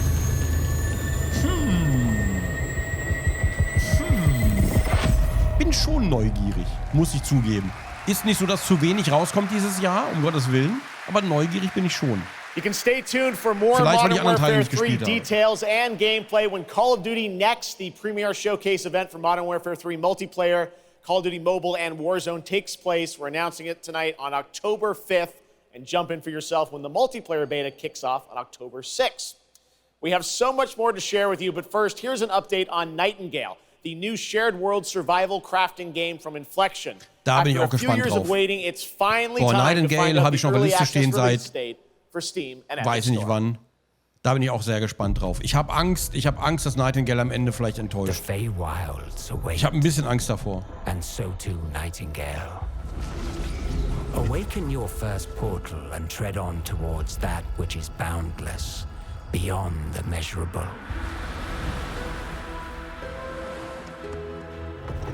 Sequestered, struck by woe and lacking supplies, the question becomes, wilt thou be a survivor? Wird das Multiplayer? Weiß das jemand? Ne, wegen Tobi lese ich gerade. Wird das Multiplayer? Ja? Ja, rein mit Tobi. Rein mit dem Tobi. Na los. Dann bauen wir uns eine schöne, geile Festung und ballern alles weg.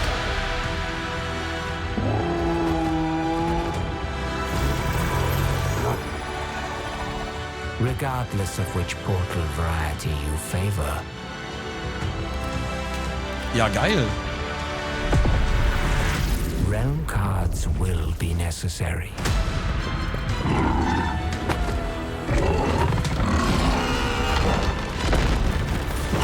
Bäume und Hirsche, das kommt alles weg. Da kommen überall Parkplätze hin. Der Tobi und ich machen das schon. Das muss alles weg. Diese lästige Natur, die immer im Weg steht. Ihr kennt die, ne? Also du baust und Tobi war dann weg. Hier, guck mal.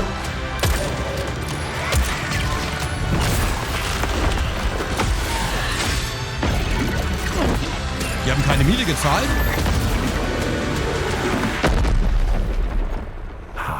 And fly. Let my words steer your steps. Nächstes Jahr, Februar erst. Bis dahin müssen wir was anderes finden.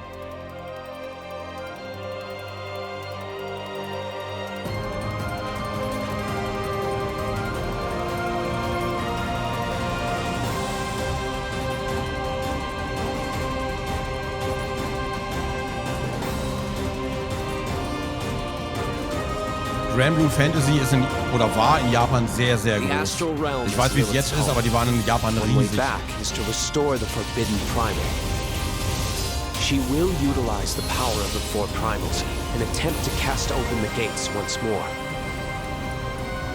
You can tell primal beasts were weapons created by astrals. Their powers are capable of untold destruction. Primal beast. Immer noch riesig? Is that what Okay. you call primeval gods?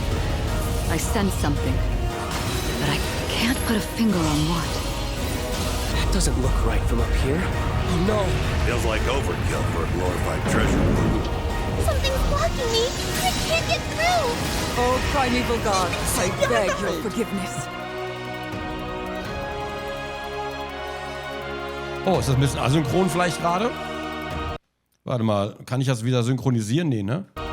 But fate set in motion can't be stopped. Deliver us from grief and sacrifice. Fulfill my salvation. The Hobbit! We've been through a lot together. Visited new islands, met new people. But you've always been there to protect me. I just wanted to say thank you.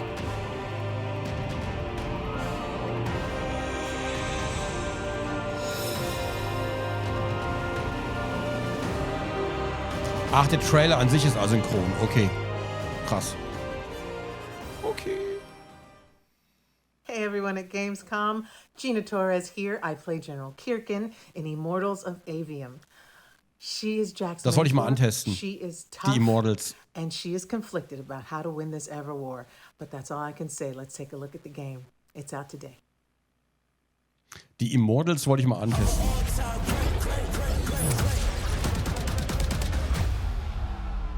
Erinnert mich immer so ein bisschen an Hexen oder Heretic. We're out of time.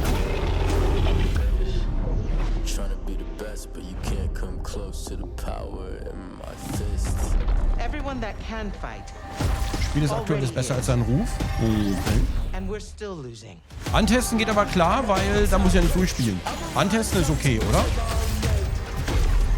Bei dem Game weiß ich muss es nicht unbedingt durchspielen. Ist kein Last of Us, was das betrifft. Aber ich würde schon mal gern gucken.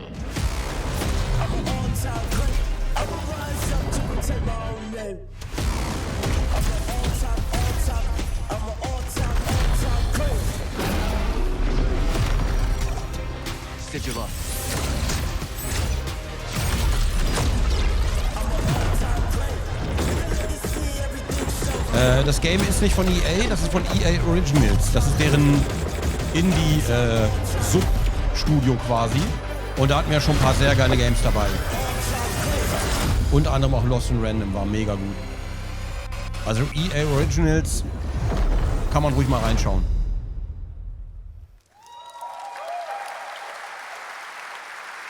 That was Immortals of Avium, which is out today. And next up, we're going to step into the world of the Way Hoyoverse. Out I am war auch here bei EA? with Genu Lee, the producer It of Takes Two? Zenless Oh, okay, Zone okay. Zero.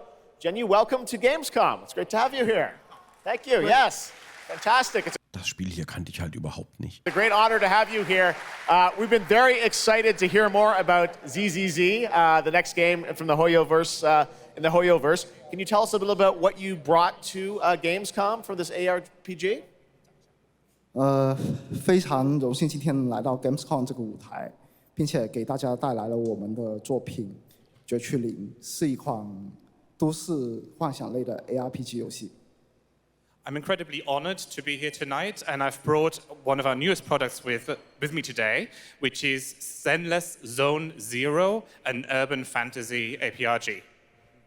距离上次我们给大家分享动态已经有1年时间了，我也知道大家非常着急，想知道我们新的一些研发进展如何。所以这次我们想借助这个舞台，给大家分享一下我们新的研发中的内容。Das war sehr cool. So I know it's been a while since we've given you an update on what we've been working on, and that's why I'm particularly happy to be here today to give you an update on the progress that we've made with this game. 接下来的 PV 会有我们新制作的战斗机制 Ich grüße alle einzelnen Viewer gerade, ne? Hallo ihr Lieben. Schön, dass ihr die Einzigen seid, die zuschauen. So we've brought a trailer Danke with euch. us, and it shows you some of the urban environment that we've been working on, and also some of the dynamics of the game. I hope you like it. Excellent. Thank you very much. Here you go. Brand new trailer for Zenless Zone Zero at Gamescom. Oh, you was.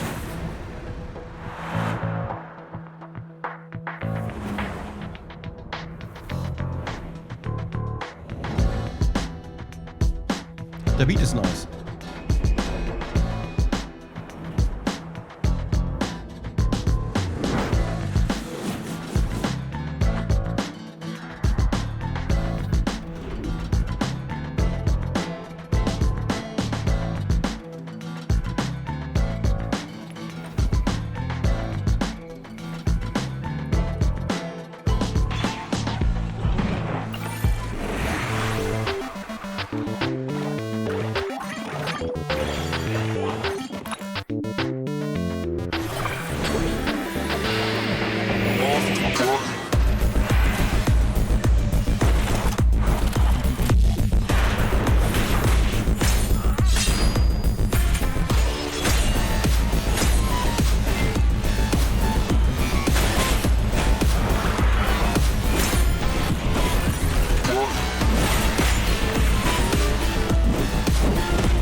This past April, Honkai Star Rail made its global debut, and the game has captivated players with its interstellar grand journey. And today we're excited to share a special look at its beloved characters and provide an update on its PlayStation 5 release. Also man kann kämpfen, das ist schon mal mit sehr vielen Effekten, das ist schon mal. Dem Jürgen gefällt es auf jeden Fall. Ja, der Jürgen hat angerufen, der findet es nice. Thanks to the Skyfaring Commission, Starscape Haven is back to full capacity. Allowing Jimmy Wen to serve as a military instructor was a wise decision. The troops' morale is sky high. And the Realm Keeping Commission has completed repairs in Exalted Sector. Der Frank hat Probleme, weil er nicht immer auf den Chat eingeht. Der hat richtig Probleme jetzt. What manner of evil transported us here? Great work, General! General 1, Demon 0. Please, please, please, please. Plan B.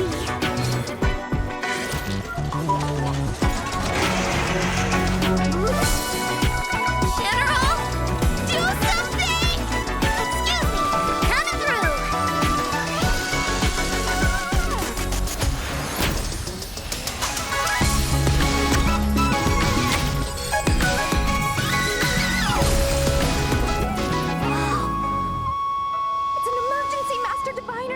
Genuine's not here, and the Cloud Knights haven't trained in days.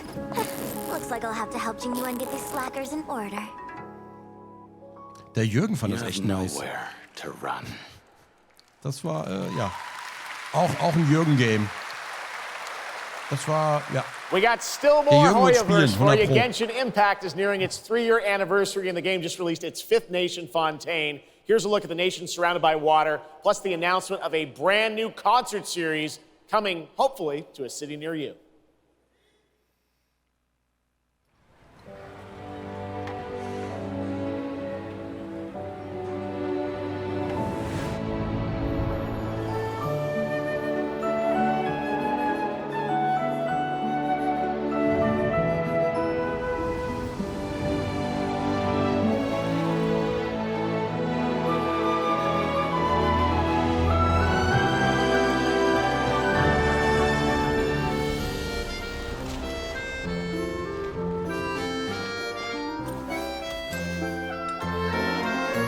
no time for distractions. Seriously, you have a great magician standing right here. Ja, Zombie. Also Genshin Impact spielen sehr viele, soll sehr gut sein, sehr viel Content haben. Ich habe es eine Weile bei der Farbenfuchs geschaut, aber selber...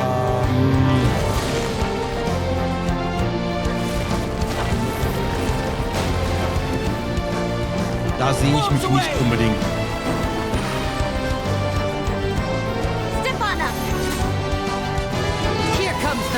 Aber ich kann da gut zuschauen.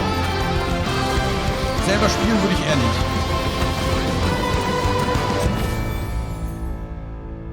Ist gut so, wenn man nebenbei einfach ein bisschen durch die Gegend grinden will. Und Konzerttour ist bestimmt nicht schlecht. This October, Lords of the Fallen releases an RPG adventure Ja, geil. where he plays a dark crusader who can access a parallel dimension, the Umbral. Here is a first look at the brand new story trailer for Lords of the Fallen. Warum müssen die episch opulenten Games immer Souls-like sein? Mann! Ich glaube, ich muss Souls-like Games lernen. Ich kann die doch nicht alle auslassen.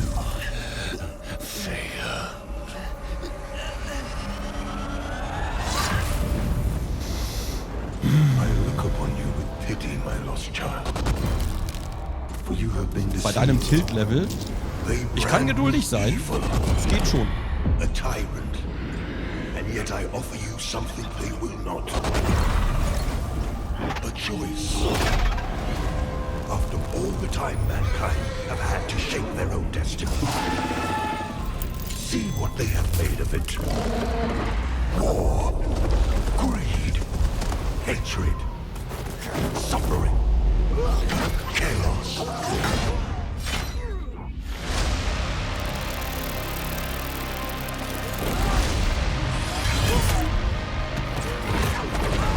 Now you will know darkness, brother.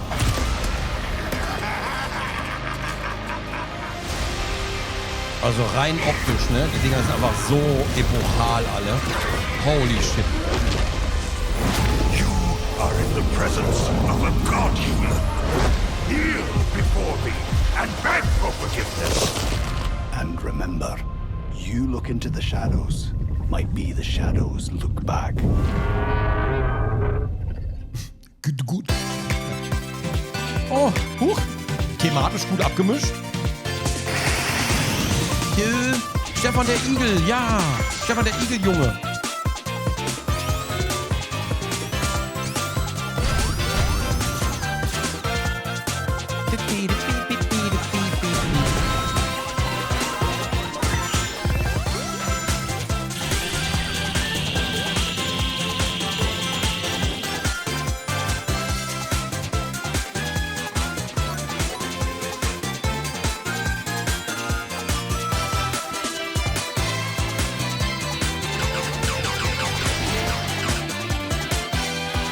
Bruder muss los.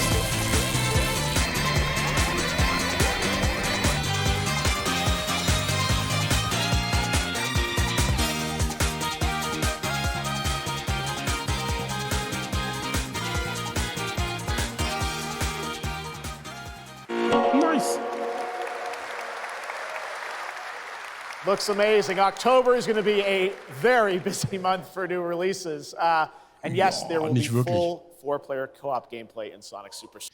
Ich mag es mit den Screens im Hintergrund, vor allem wenn das so durchgehend ist. Gut, das bricht ein bisschen raus, aber ne, wenn das so ein durchgehendes Leveldesign ist, sieht schon sehr geil aus. But that is not all the Sonic news we have for you tonight at Opening Night Live, because we also have a special update for you. Schade, dass du nicht mehr die Gamer-Streamer-Überraschungen von neuen Streamern machst. Die Gamer-Streamer-Überraschungen?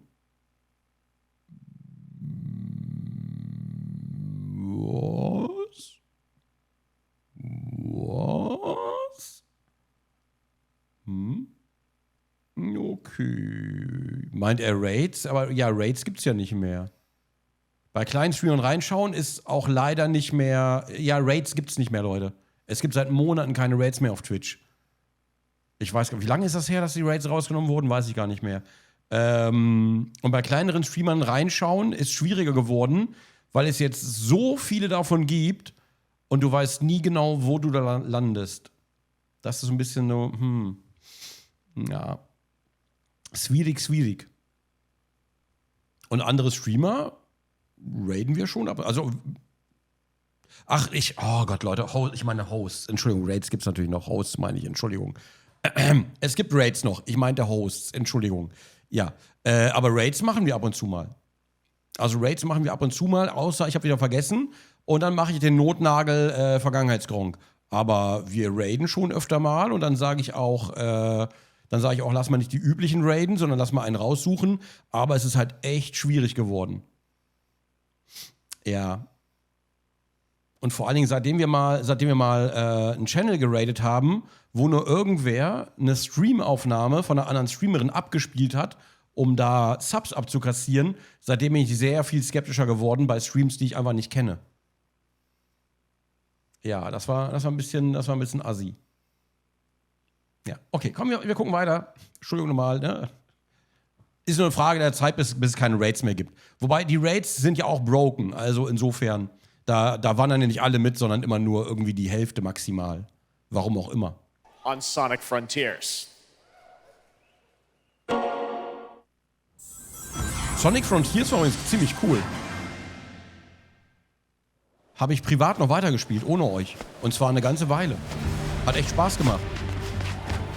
Weil man Raids ablehnen kann. Naja, nicht deswegen. Nein. Dann hättest du Opt-out. Dann würden zuerst alle mit raiden. Aber ist halt nicht so. Und am Ende sagen alle, war ein Raid? Ich habe keinen gesehen. Das war gar kein Raid. War doch kein Raid. Also sehr viele kriegen den Raid einfach nicht angezeigt. Haben wir bei Sonic Frontiers die Platin geholt? Nice. Sehr nice. Ich empfehle dir, solche Streamer zu nehmen, die auch in TCG drin sind. Guck mal, das Problem ist, wenn wir unseren Stream um 4 oder 6 Uhr morgens beenden, dann sind die alle nicht mehr live. Die sind alle da, von denen ist keiner mehr da. Vielleicht sollten wir einfach um vernünftige Zeit mal aufhören.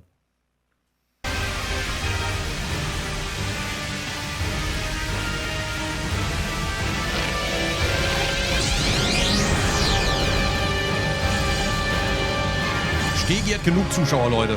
Kleinere Streamer, Stegi, na klar. Ach so, verstehe.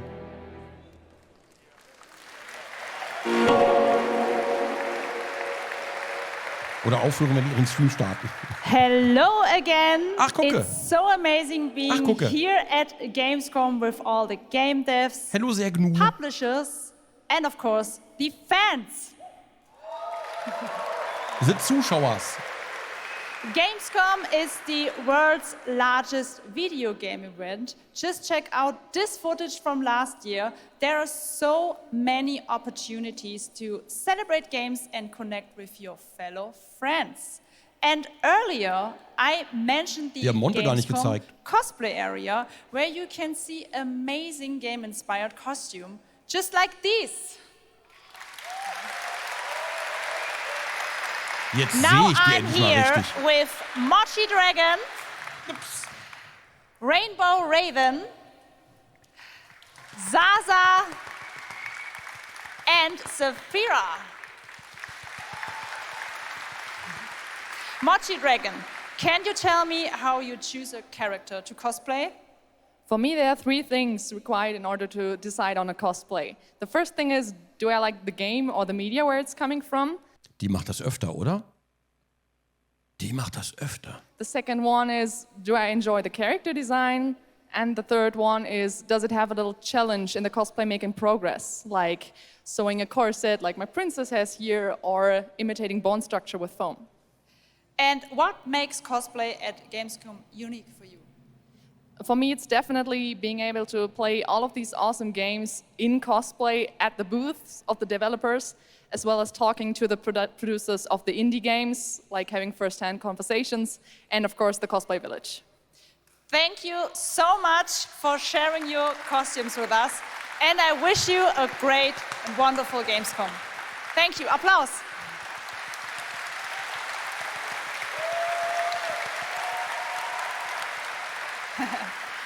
Before I go, I would like to tell you about the Gamescom event. Liebe Gnu, ich hoffe, du hast die Moderationskarte geklaut als Erinnerung an diesen Abend. Und schön Fotos gemacht backstage. Event Arena. Friday through Sunday there will be live shows from this stage right here in this hall. Check out creators, gaming events and esports competitions live from Cologne or tune in online. Join and follow us on Facebook, Instagram, TikTok, Ich habe die wirklich Twitter, mitgenommen. Twitch. Ja, genau so nämlich. Ich meine, ja klar, klau, was geht. Einmal Backstage alles wegräumen. Na klar, ja, sehr gut. Ich würde mir ganz ehrlich, ich würde mir die, glaube ich, einrahmen irgendwie in so einem kleinen Bilderrahmen. Ja, muss ja nicht unbedingt an die Wand. Aber ich würde, also hätte ich auf jeden Fall mitgenommen, klar. Als Erinnerung alleine schon.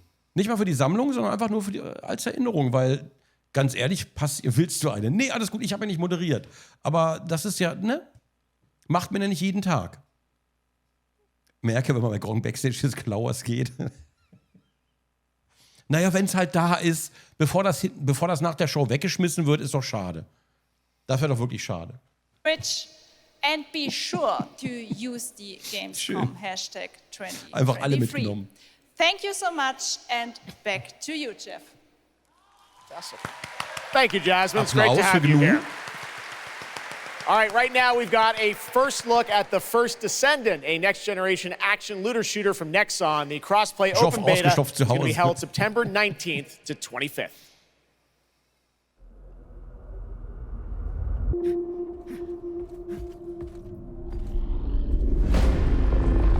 We must follow the will of the ancestors. Accept your calling, Descendant. The Descendants are risking their lives for us, for Albion. Rise, my warriors!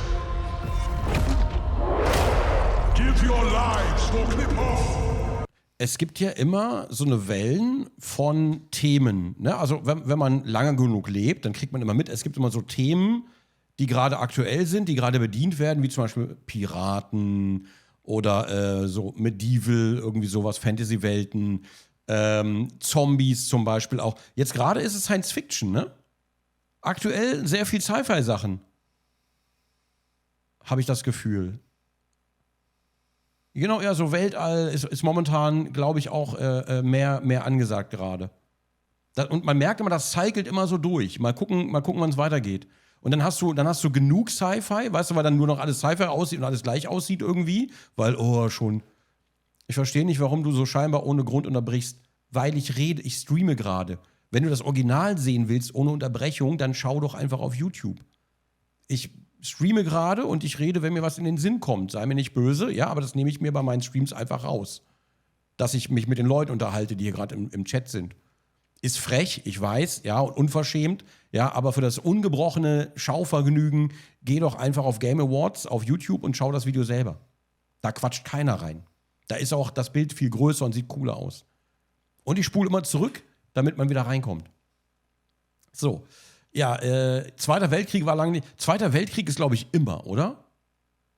Glaube ich. Ja, weird. Okay.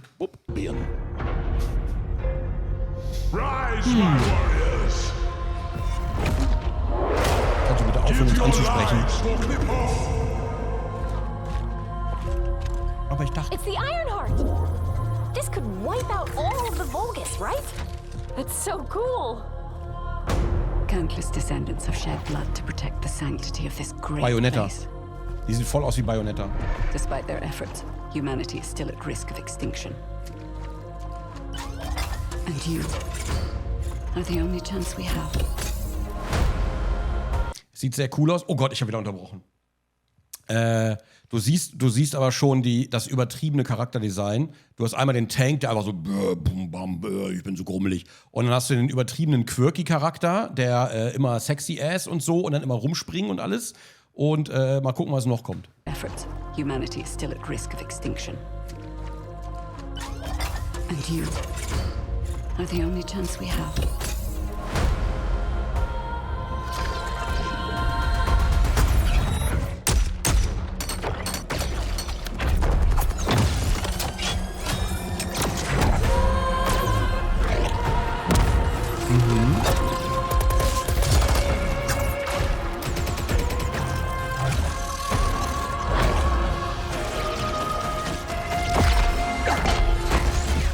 Bisschen sexistisch so ein Design. Ja, ich finde auch, die Männer sollten solche Ärsche haben. Dann wär's fair. Ja.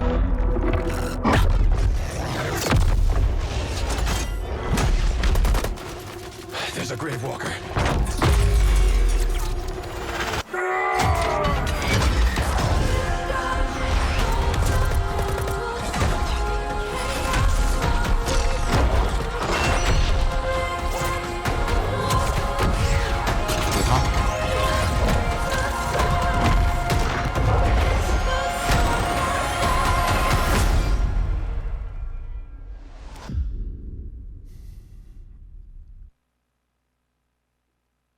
Sieht aus wie Sachen, also kann ein cooles Game sein, auf jeden Fall, aber sieht halt auch aus wie Sachen, die man schon 1000-mal gesehen hat, was nicht heißt, dass es ein schlechtes Game sein muss. Ja?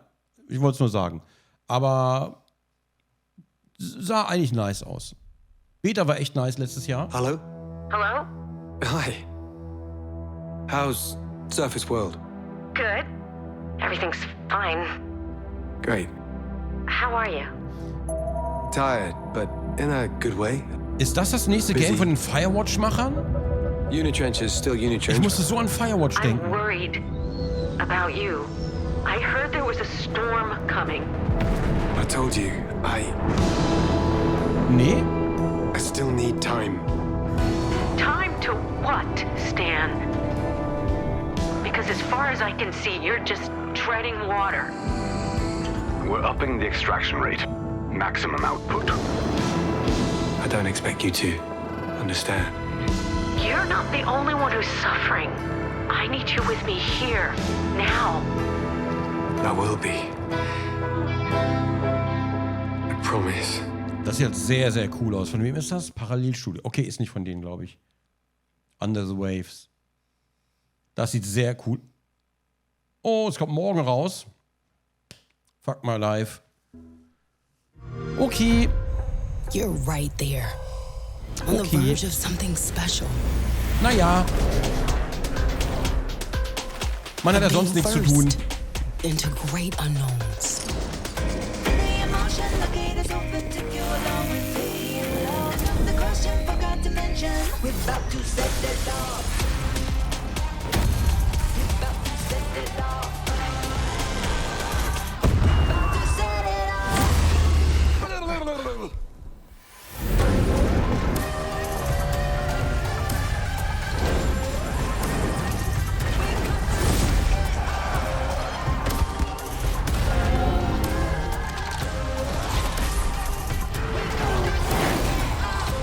Game Pass immer nice, muss ich nichts zu sagen, oder?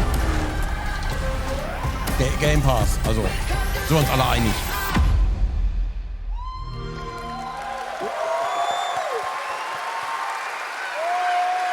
Joining me now, Troy Baker, Roger Clark, Julia Brown, the stars of Fort Solis, which is out today on PlayStation and PC. Habe ich schon installiert. Welcome to Gamescom. Fort Solis habe ich schon installiert. Ich hasse mein Leben.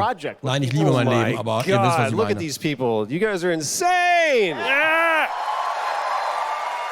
Mach Liebe mit meinem Leben. We've been able to talk about this game for a while. I think the thing that I'm most excited about is for people to explore these characters. At the core of this experience is unraveling the mystery of Fort Solis, and you're going to do that by discovering these characters and learning about their stories, and that's, as actors, that's something that we just want to throw ourselves into. And this is a game, I know Roger made, it's an independent game made by a pretty small team, right? 10 people, 2 years, 0 delays. We are very excited to share with you the world, Fort Solis today. It was a real joy to work on, and it's a joy to see what indie studios are capable of in this day and age. It's a real thrill. And an amazing cast for an independent game. Juliet, this is, we know you from a lot of great, film, television work. This game thing, how did you get involved in this project? Yeah, it's my first ever video game project, so I'm so excited. Yeah. Thank you. Yeah. And to get to work beside two of the best in the game world nonetheless. So I just had to watch these guys and learn. And you guys did full-on, performance capture. We see a little tease of your character there, Julia. What can you tell us about kind of what we're going to see in this launch trailer? Because it's an amazing narrative experience, right? This sort of, an independent game, but done on a big production value. Yeah, let's go, Roger. One of the best things about working with Troy, I remember coming in from lunch and we were doing the mocap, and I walked into the foyer and there I see Troy's butthole. The hole is butt made. Okay, when I say we threw ourselves into this, we literally did, and there's a hole in the wall that was made by my butt. Yes. Which he signed. And Julia, I know it's a little mysterious what your role is in this game, right? But we have to play to find out. So I play Jessica Appleton, who's an engineer working on Fort Solis alongside Jack Leary. And they're going to have a night that they will never forget. Ooh, okay. It's a thrilling ride. Well, let's get a little tease of this. As I said, it's out today. Here is the launch trailer for Fort Solis. Thanks so much, guys. Our pleasure. Thank you, guys. Thank you.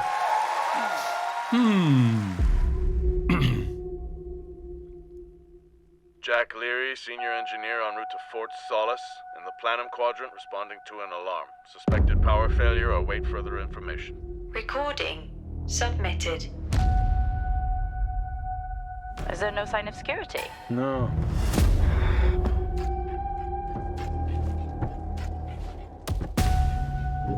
Sieht halt aus wie etwas, das wir spielen sollten, ne? Sehe ich bei uns einfach. I think there may have been an incident here. What the hell is going on, Jack? You need to leave and let Central handle it. Ich mag diese geleckten Typen nicht. Der wollte dich nicht anmachen, keine Sorge. Der war wegen was anderem da, nicht um dir zu gefallen.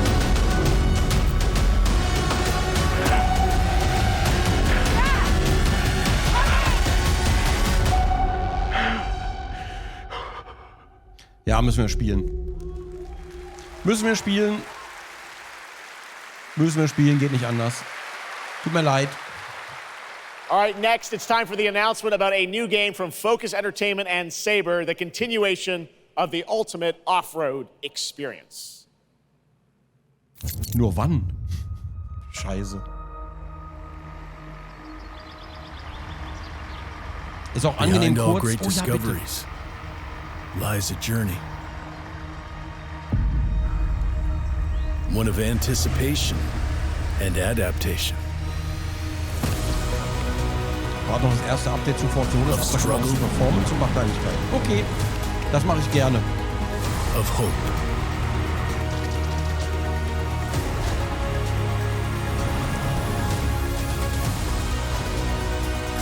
Each step matters.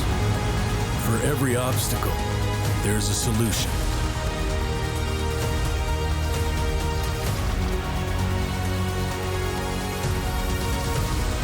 For every task, a tool.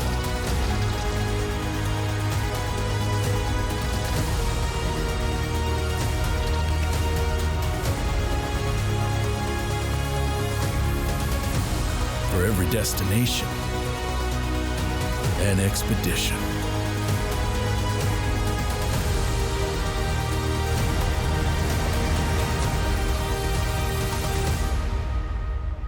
Das Ding ist, alle feiern das und ich verstehe warum, ja. Aber hätte Death Stranding einfach nur im Auto stattgefunden, hätten Leute das so abgefeiert. Hätte man da die Pakete ins Auto geladen und dann wäre man beim Auto dann irgendwie über Terrain und hätte gucken müssen, dass du mit dem Auto da irgendwo, dann hätten alle Leute, wow, Meilenstein der Gaming-Industrie, woo! Ja, aber naja, leider ging man zu Fuß und musste sich langsam hocharbeiten. Das war ein bisschen doof. Naja.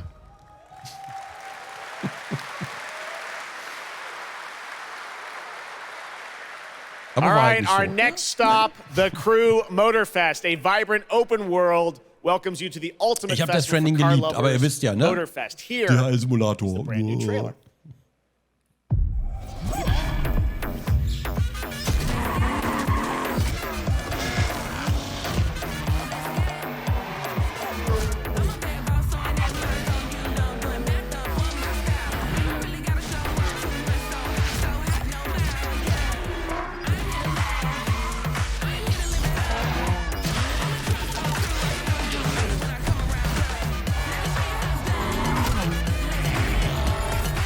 Death Stranding waren einfach andere Erwartungen, weil Leute zu ungeduldig waren. Das war eigentlich ein sehr, sehr geiles Game, aber man musste sich drauf einlassen. Und ich glaube, das haben viele nicht geschafft.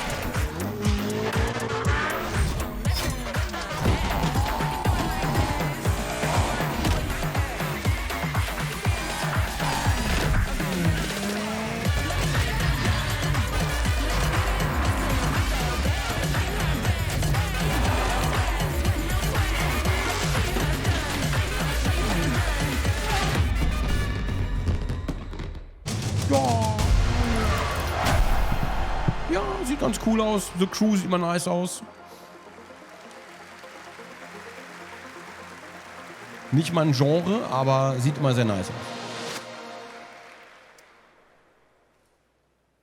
The Crew Motorfest comes out September 14th, and the brand new Lamborghini Revuelto is on the cover and playable.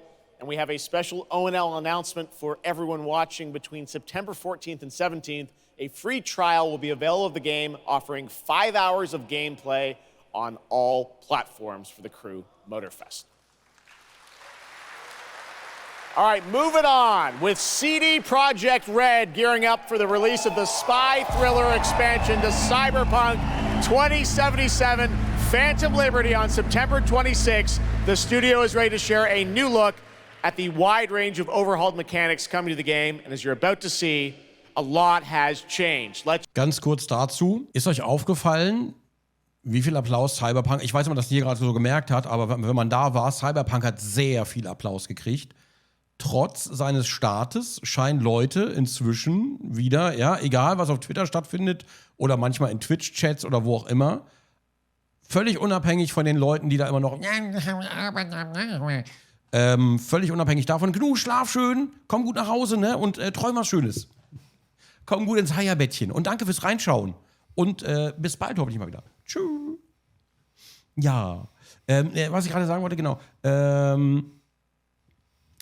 Trotz der Krakeler, irgendwie auch auf Gaming-Seiten, in den Kommentaren und so, die sind so laut, die machen so eine Welle, aber eigentlich sind es nur so wenige. Und Cyberpunk hat sich inzwischen etwas entwickelt. Es ist immer noch nicht das Game, das laut Trailern es hätte sein sollen. Da fehlen immer noch sehr viele Sachen, die eigentlich hätten drin sein sollen oder die man drin haben wollte, glaube ich, die zu früh angekündigt waren, glaube ich. Und ich hoffe immer noch auf Cyberpunk 2 irgendwann mal. Ja, bei Phantom Liberty werde ich auf jeden Fall spielen. Ich hoffe, ich habe meinen Spielstand noch von Cyberpunk. Werde ich auf jeden Fall spielen. Und ich weiß aber immer noch nicht genau, obwohl ich die ganzen Trailer gesehen habe, weiß ich immer noch nicht genau, was mich da erwartet. Ich weiß es einfach nicht. Weil Kämpfe kenne ich von Cyberpunk. Die brauche ich nicht mal sehen, auch wenn da viel Neues dazugekommen ist und so. Aber ich will natürlich was sehen von der Story und so. Aber da wird Check this out. Da wird so wenig gezeigt. Kritik anfangs berechtigt, auf jeden Fall, klar. Also da keine Diskussion, auf jeden Fall berechtigt. My favorite merc. Welcome to Dogtown. There's a job. Coordinates provided. Döler hat 2 angekündigt. Hat er wieder aus Versehen gedroppt oder getrollt? Dass bereits an einem neuen Cyberpunk gearbeitet wird. Oh, okay. Aber mal, ja. Jetzt will ich's wissen. Damn. Green view. Home stretch. Getting a ripper to overclock your chrome before the fight? Not a bad idea. Okay, I'm ready. Get this show on the road.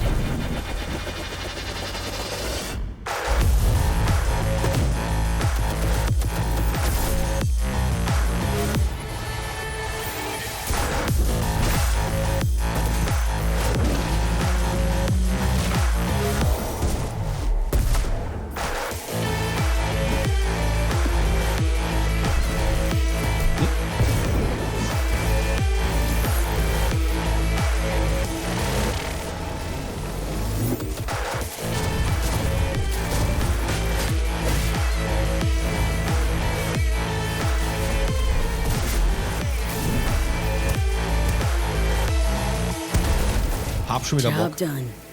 Premium work, V. I'm closing the gig and sending you a little bonus. Something that will spirit you home safely. Someone dispatched a hunter. Good luck. Fuck incoming! Fire till she drops! Got a netrunner cinch here! Need backup right now! All nearby units, we got a situation in Watson. Roger, dispatch. We're on our way. NC police, for fuck's sake. Your actions are illegal. Let me put it this way. No gun, no fun. Hab alle Cyberpunk-Soundtracks zu Hause. Max tap. Rat mal warum. Time to tilt out. Fuck, that was close. Bravo, V. I only hope this won't mark the end of our collaboration. You will hear from me soon. This I guarantee you. Und ja, ich lese mal ganz kurz vor, weil es stimmt. Wo waren das? Ist halt maximal nach wie vor ein RPG Light, eher ein Story-driven Ego-Shooter. Ja, Mask of Sanity, ich gebe dir völlig recht. Aber er macht trotzdem Spaß. Ich wünschte nur halt, wie gesagt, Cyberpunk 2, dass die Sachen reinkommen, die sie haben wollten. Zum Beispiel selber mit Implantaten aufwerten, pipapo, dass das viel mehr ausgearbeitet wird und sowas. Und man viel mehr in der Stadt leben kann, quasi. Nicht nur einfach nur so Ego-Shooter-mäßig durch die Gegend rennt, alles umballert, sondern dass man quasi mehr in der Stadt leben kann, mehr mit seinem Körper machen kann. Da fehlt halt einfach noch einiges. Auch aktuell noch. Auch wenn es Spaß macht, ja, aber trotzdem, ich würde mir das andere auch noch wünschen. Ja, mehr Interaktion in der Stadt, ohne Ende mehr Interaktion, ja.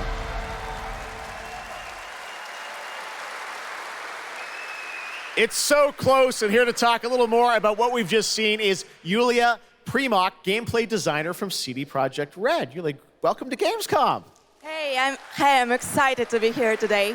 Well, we're excited to get in depth about what we just saw because there are a lot of upgrades coming. We just saw a lot of upgrades and changes that are coming to Phantom Liberty. Where do we even start? So basically, we've prepared a major overhaul of the gameplay experience. So for example, with our absolutely redesigned perks system, we prepared many cool playstyles and many cool abilities to try out. For example, deflecting bullets with your katana, or just grabbing your enemy and throwing that enemy around.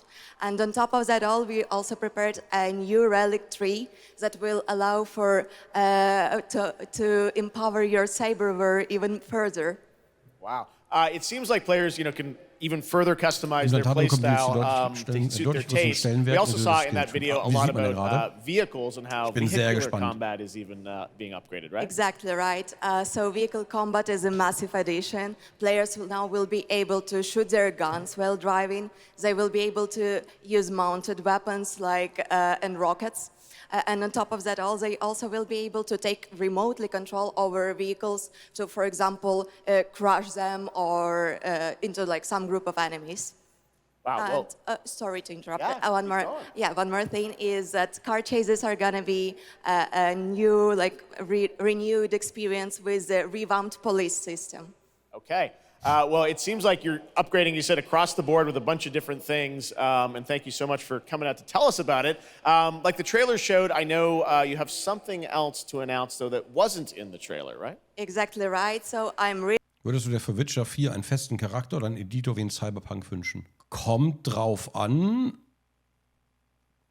Wenn die Story so geht, wie ich vermute, dann werden wir wahrscheinlich Wesemir spielen. Ich bin mir aber nicht sicher. Also wenn wir Wesemir spielen, würde ich mir einen festen wünschen, ja. Ich möchte keinen Wesemir haben, den ich editieren kann, sondern der vorgegeben wird.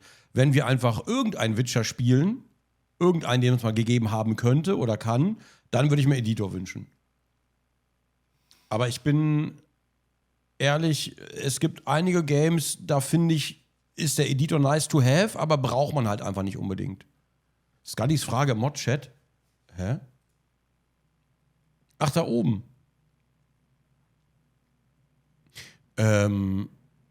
Brauchen wir ein Command? Brauchen wir dann ein Command, der sagt, dass Starfield ein klassisches LP wird? Also können wir natürlich gerne machen. Gerne, aber brauchen wir den wirklich? Können wir natürlich machen, klar. Ups. Genau, wenn wir Wesemir spielen, der soll ein vorgeschriebenes Setting haben. Das denke ich halt auch. Ja. Leute, ich habe keine Infos. Ich vermute nur, dass wir Wesemir spielen.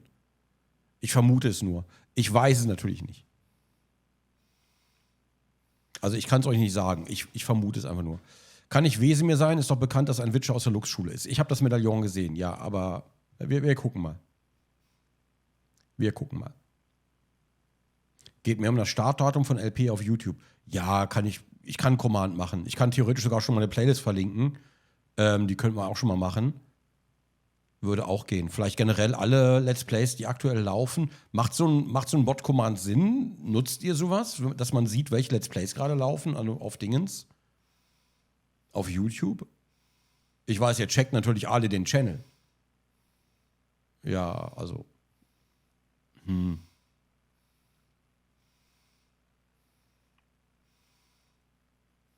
Ob es nötig ist, weiß ich nicht. Ist vielleicht eher nice to have. Das Problem, was ich sehe, ist, dass man den Command immer aktuell halten müsste dann. Und ich wüsste nicht, wer das macht. Ja. Nee, ich denke, ist okay. Also Starfield wird ja auch lange laufen. Wie lange werden die Starfield-Folgen? Stunde. Ich glaube, man sieht's. Man sieht's ja. Wie wär's mit einer Übersicht auf Gronkh TV? Das wäre noch umständlicher. Aktuell noch, weil wir noch kein CMS da haben. Ist geplant, aber wird noch ein bisschen dauern.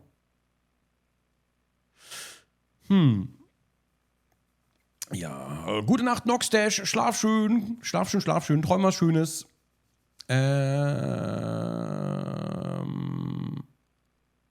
Ja, ich denke so, also kann man theoretisch machen, aber brauchen wir nicht wirklich unbedingt. Das ist schon okay. So, komm, wir machen weiter, ja? Was denkst du, wie lange wird es dauern, bis man was zu Witcher 4 sehen wird? Erstmal sehen wir wahrscheinlich was zum Witcher 1 Remake. Darauf freue ich mich auch schon. Da bin ich sehr gespannt drauf. Ja, was announced sie noch? Ich spule mal zurück, wir gucken mal weiter. Warte. And thank you so much for coming out to tell us about it. Like the trailer showed, I know you have something else to announce, though, that wasn't in the trailer, right? Exactly right. So I'm really happy to announce that a lot of what we've just seen in the trailer will also be coming to Cyberpunk base game for free for current-gen consoles and PC. Okay. Das ist halt schon geil. 2.0 update. Exactly. All right, well, I cannot wait to check it geil. out next month. Thank you so much, Julia, for joining us here at Gamescom. Julia. All right, tonight we've also got an update on the science fantasy strategy game Stormgate and a first look at one of the factions, the Infernal Hosts. Stormgate is a spiritual successor to classic real-time strategy games like Warcraft 3 and StarCraft 2.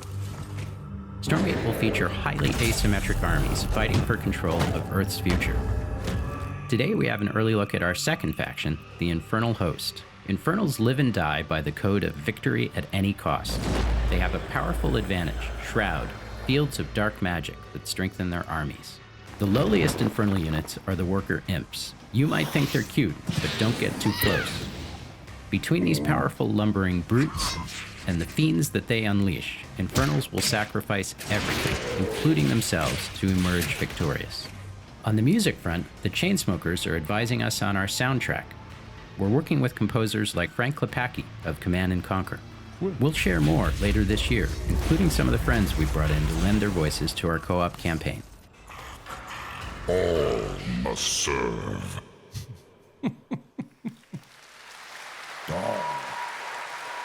Gamescom always strives to help our environment, and all of you can help make a change with a donation to the Gamescom Forest.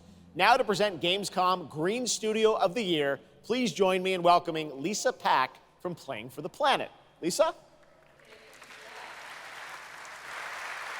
Every time I come to Gamescom, I am amazed by the scale of this event and impressed with how each year the team continues to make steps to make it more sustainable.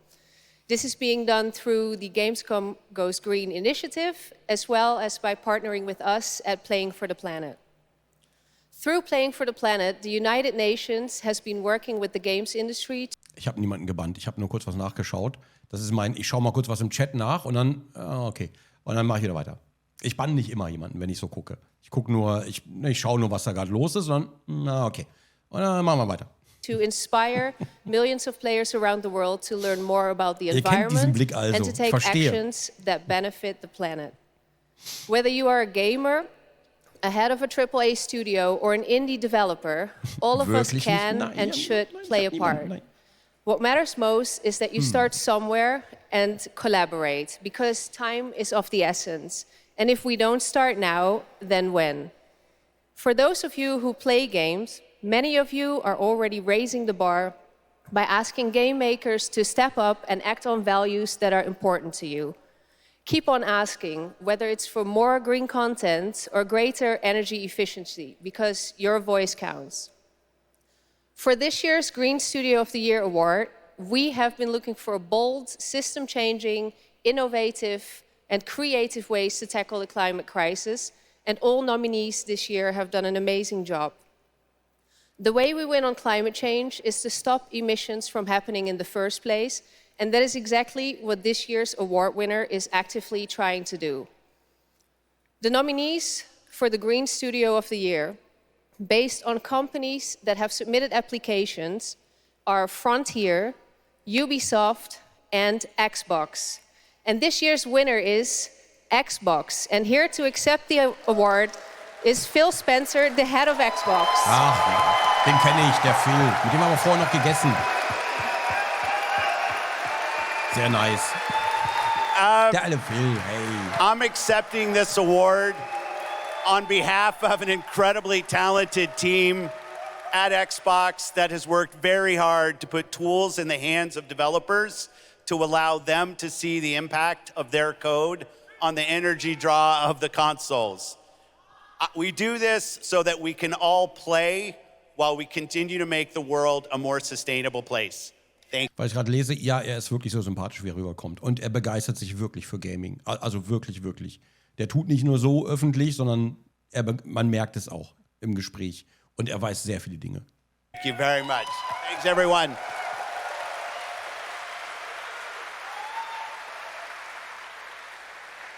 Congratulations to Phil and Xbox. Great to have that award in the show. I'm now here with Judd Cobbler, the founder and CEO of 11th Hour Games. Judd, this is a big moment for you guys. ARPGs have had an incredible year, but you're an independent studio that has been building this game for a number of years, and we're excited to tell your story. So tell us a bit about The Last Epoch. Absolutely. So Jeff, thanks so much for having me. First off, before Last Epoch, I was not in the games industry. I was just a die-hard action RPG player that dreamt of creating a community-made action RPG. And with the help of our community and Kickstarter, we've been able to make that happen. And so in Last Epoch, every single skill in the game has its own transformative skill tree. We have 119 skills in the game so far. 90% haben sich doch eh nicht für Games interessiert, reine Creator kommen. Isotonic, ich verstehe deine Kritik, ja, wir haben vorhin auch drüber geredet, ich verstehe deine Kritik, ja, aber ich bin froh, dass das alles sehr objektiv betrachtet wird und nicht überdramatisiert oder so. Dass Leute da auf keinen Fall überdramatisieren oder irgendwas in der Richtung oder übertreiben. Ja.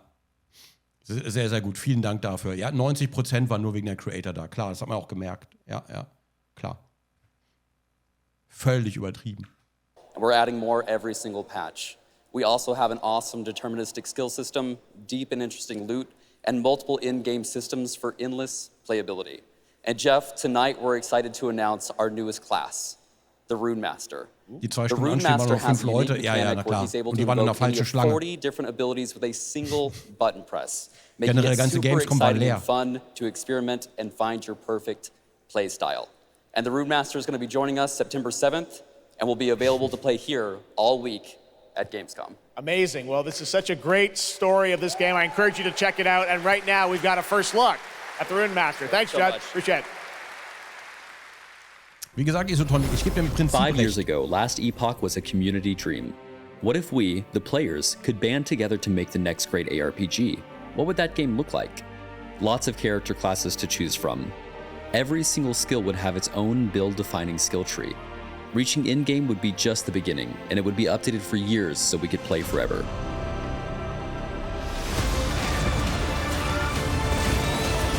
Last Epoch makes crafting and finding items. Super rewarding. Again, sieht schon sehr geil aus. This is the most innovation we've seen in a trade system in an ARPG in at least a decade. Das sieht schon sehr geil aus.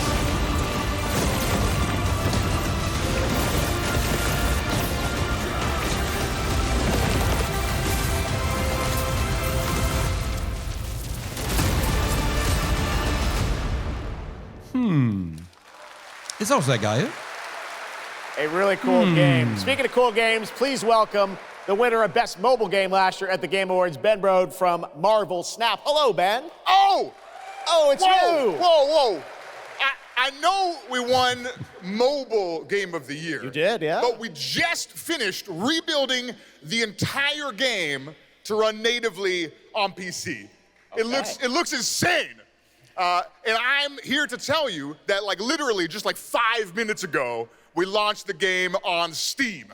Okay, it's on Steam, rebuilt. Now. Yes, that's fantastic. Now, I know anyone actually watching the show on Twitch, if you watch more than 30 minutes of ONL tonight, there's a special Twitch drop, a Spider-Man variant for Marvel Snap. And right now, we've got an exclusive cinematic to show you from Snap. Check it out. Thanks, Ben. Wirkt so motiviert. Ich kann nicht so schreien, weil die Nachbarn sonst, ne? Was eigentlich mit der E3 passiert?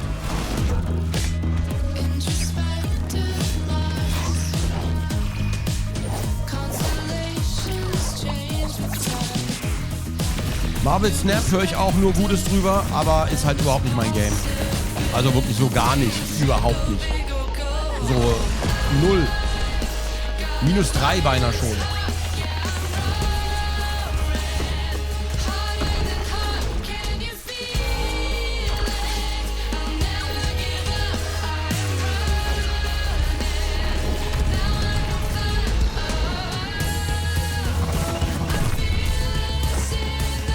Kostenlos. Diese Games sind nie kostenlos.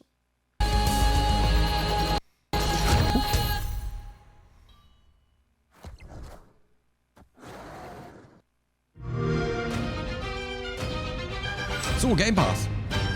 Ready to get out there? Next big thing and I'm on the move. Best watch your step when I'm coming through. We have a lot to talk about.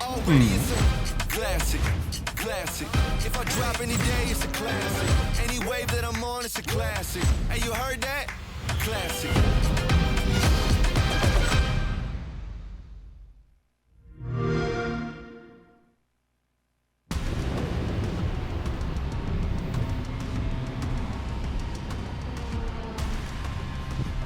We're close to Rubicon.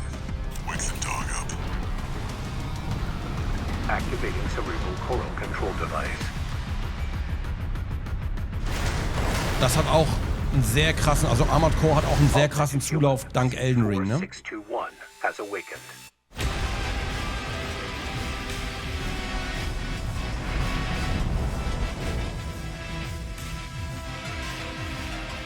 Habe ich schon so mitbekommen.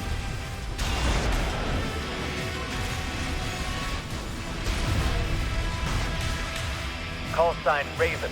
Priority subject for termination. High on the list. 140.000 gleichzeitige Spieler. Okay, krass.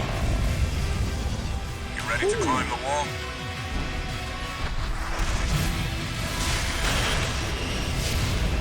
A call response from the generator. Why hide behind another's call sign? Watch out. Let's see how far they can fly on borrowed wings. Noch nie Armored Core gespielt, 6 schaut richtig nice aus. Ja, ich weiß nicht. Also meins ist es nicht. Sage ich heute sehr oft, ich weiß, aber heißt nicht, dass ich die Spiele schlecht finde oder so, ne? Cut deep enough. And they'll never fade. Or be forgiven. I ran. I begged. I stole. But I survived.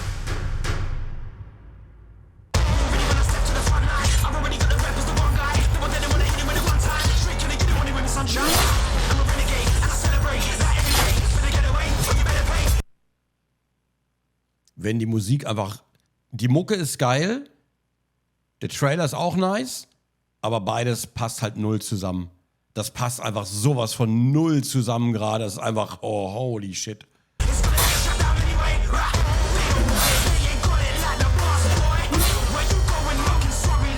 Das wird schon auf der Harfe gezupft.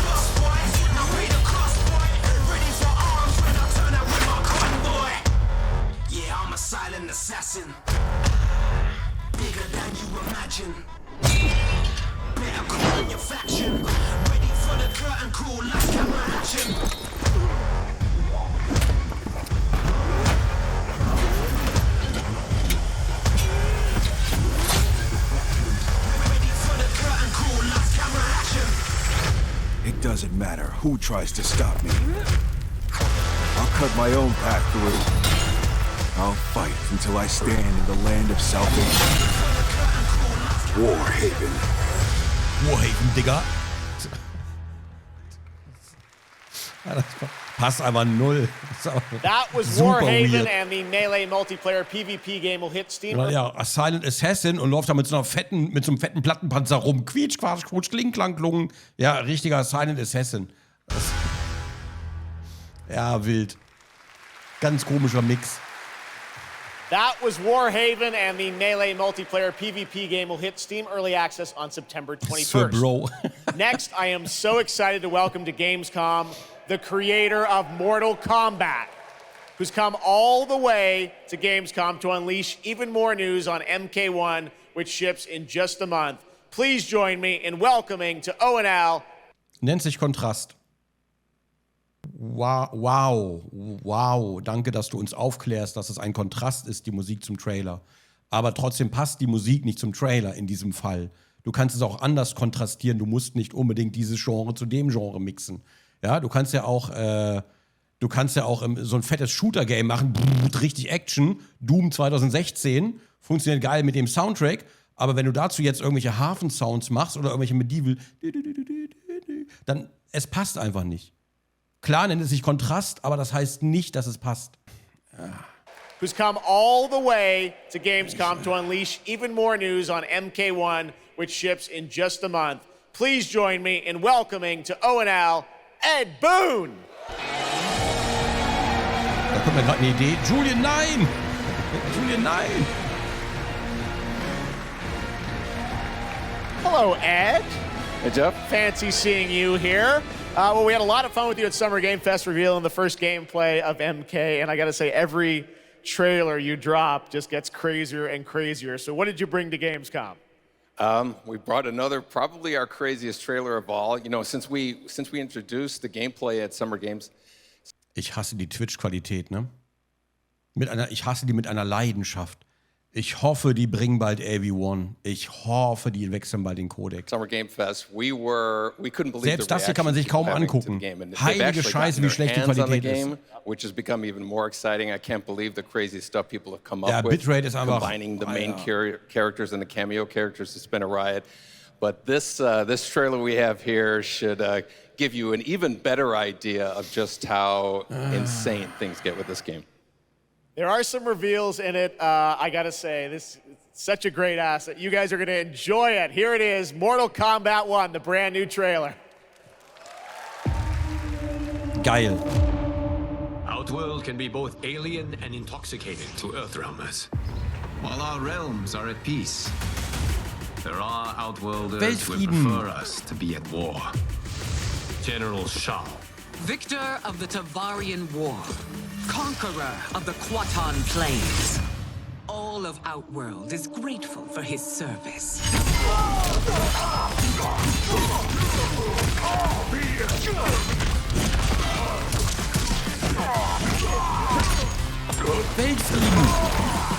You would consign us to endless war. Better that than be Liu Kang's lapdog.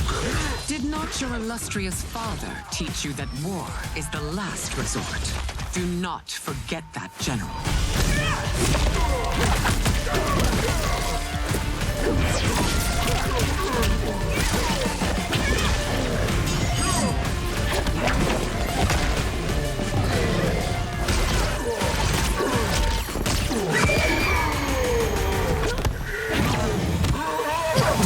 We gather once again to honor my late husband's legacy, to continue the tournament that he founded with Lord Liu Kang. Empress Sindel. Let us meet your champion. Earthrealm's champion is Raiden, Your Majesty. Der junge Raiden. Is it me? Or is Raiden Earthrealm's Junior. champion scrawnier than usual?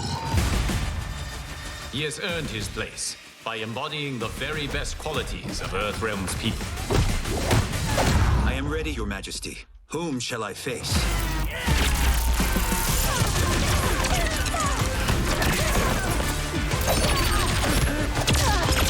Ich hoffe, die Energie ist nachhaltig. We will destroy your champion, Liu Kang. He will taste no victory.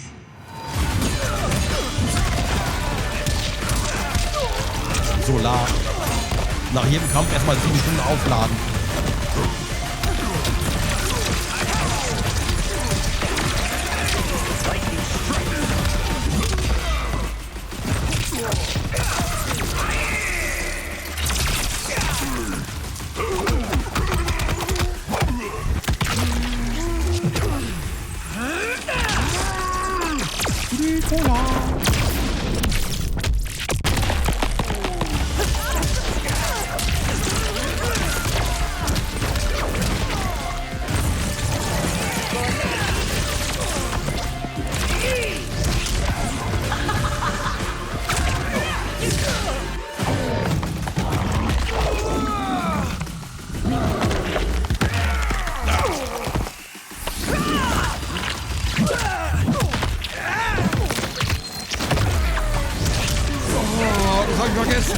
Das habe ich vergessen, dass das passiert. Oh. Finish him.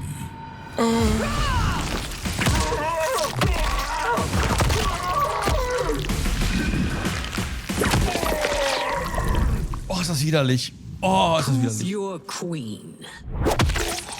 Die wechselt bestimmt jedes Mal den Friseur. Oh. Oh, Morgen Kombat, ne? Auch nach all den Jahren immer noch. Die schaffen es immer noch. Junge, Junge, Junge, Junge.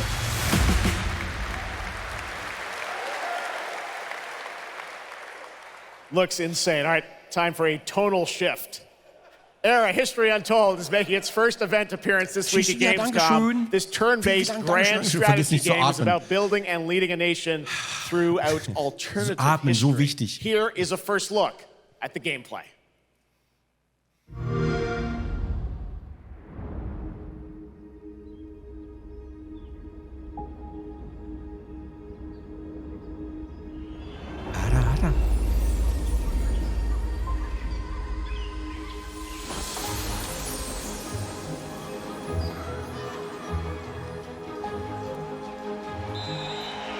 Let's go back to the beginning. Das sah ziemlich gut The aus. world untouched. No thrones ascended. No history yet written. Just people waiting to be led somewhere extraordinary by you. Das bin ich gar nicht. Hä? Hat nicht gesagt bei You? Das bin ich alles gar nicht.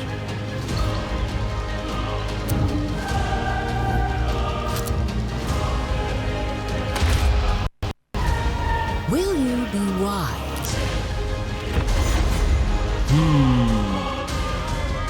Ja, die Trailer-Qualität ist leider nicht sehr gut. Wir gucken gerade die Twitch-Aufnahme. Die ist nicht so gut. Sorry wegen der Qualität. Katatsuri, Dankeschön. Warte mal, den Namen habe ich schon mal irgendwo. Woher kenne ich diesen Namen? Den habe ich schon mal irgendwo. Weiß ich gar nicht, wo ich den Namen herkenne. Ist das nicht die von TCG? Das ist die von TC, das ist die von TC, ne? Das ist die mit der runde Brille und so, ja, das ist die von. Ja. Ich glaube, die haben wir schon mal gesehen.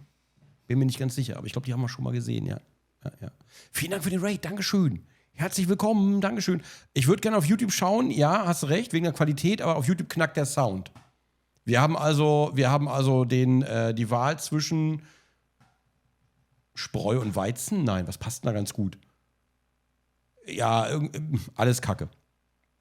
Ja, leider. Hab dich leider auf der Gamescom verpasst. Ich war wirklich den ganzen Samstag über einer Stelle. Ich kam da wirklich nicht weg.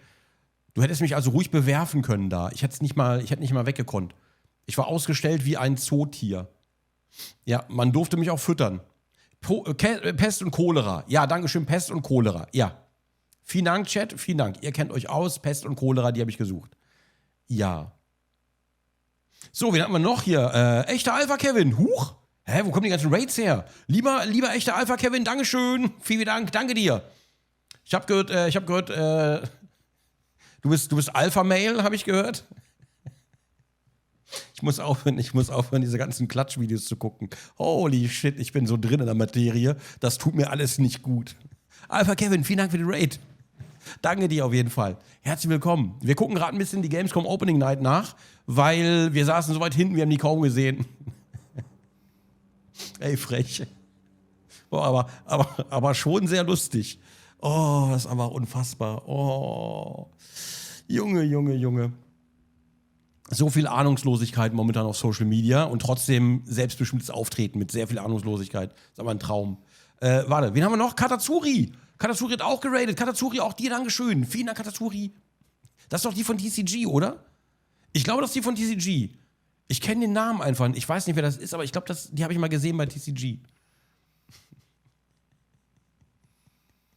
So, jetzt reicht's aber. So, wen haben wir noch? Und jetzt haben wir wirklich noch Finder VNDR.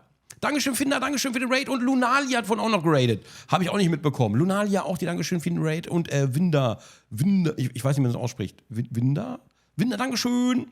So, ich strecke mich kurz. So. Ich merke, ich bin richtig in Form. Ich habe mir vorhin eine Sehne verzogen, weil ich immer, wie soll ich das erklären? Ich habe immer Gelenke in Plastikröhren reingehauen. Ja, kann ich schlecht erklären. Hätte ich vielleicht mit dem Hammer machen sollen, aber ich habe gerade keinen Gummihammer. Und ich wollte das Ding nicht kaputt machen. War nicht so schlau. Aber ja, jetzt, ja. Nun, bitte, was hast du? Ja, wie soll ich das? Also Gelenke, so, weißt du, so Rohrengelenke. Also keine menschlichen Gelenke. Nicht Mortal Kombat-mäßig, sondern so Rohrgelenke. Habe ich da quasi in die Aussparung reingehämmert. Und ja. Hat gut funktioniert. Mein Arm hat ein bisschen gelitten. So, jedenfalls, weiter geht's. Wir machen weiter für die automatische Bewässerung. Genau dafür tatsächlich. Ich kam noch nicht zum Austesten. Ich habe alles da. Das Einzige, was mir fehlt, ist ein Eimer. Ja, wir haben einfach keinen Eimer. Und ich schwöre, wir hätten 2. Und jetzt keinen. So, wir machen weiter. Let's go. So. Für die Salatfarm, genau dafür. Ich freue mich schon drauf. Morgen fahre ich im Baumarkt und dann schließt die Sonne an.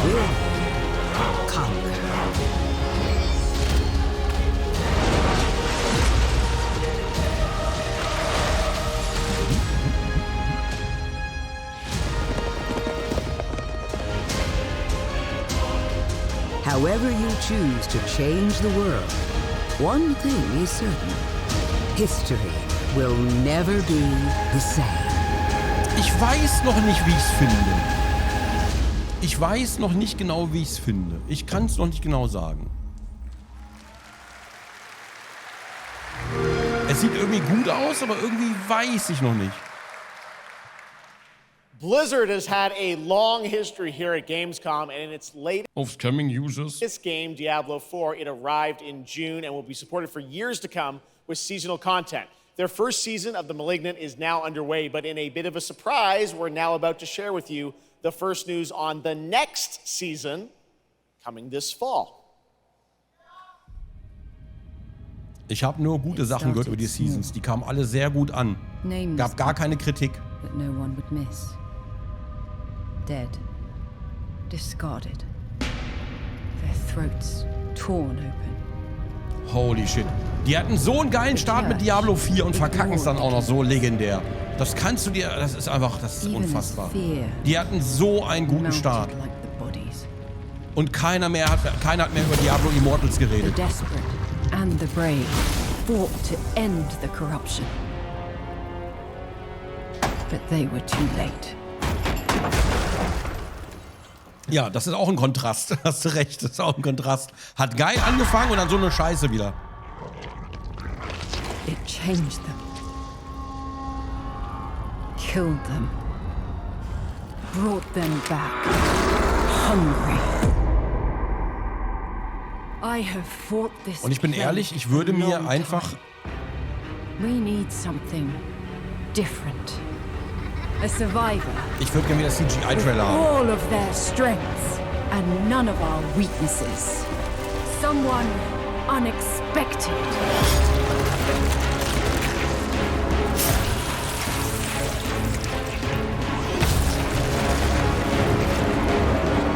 And they'll never see you coming. Track them. Hunt them. Kill them.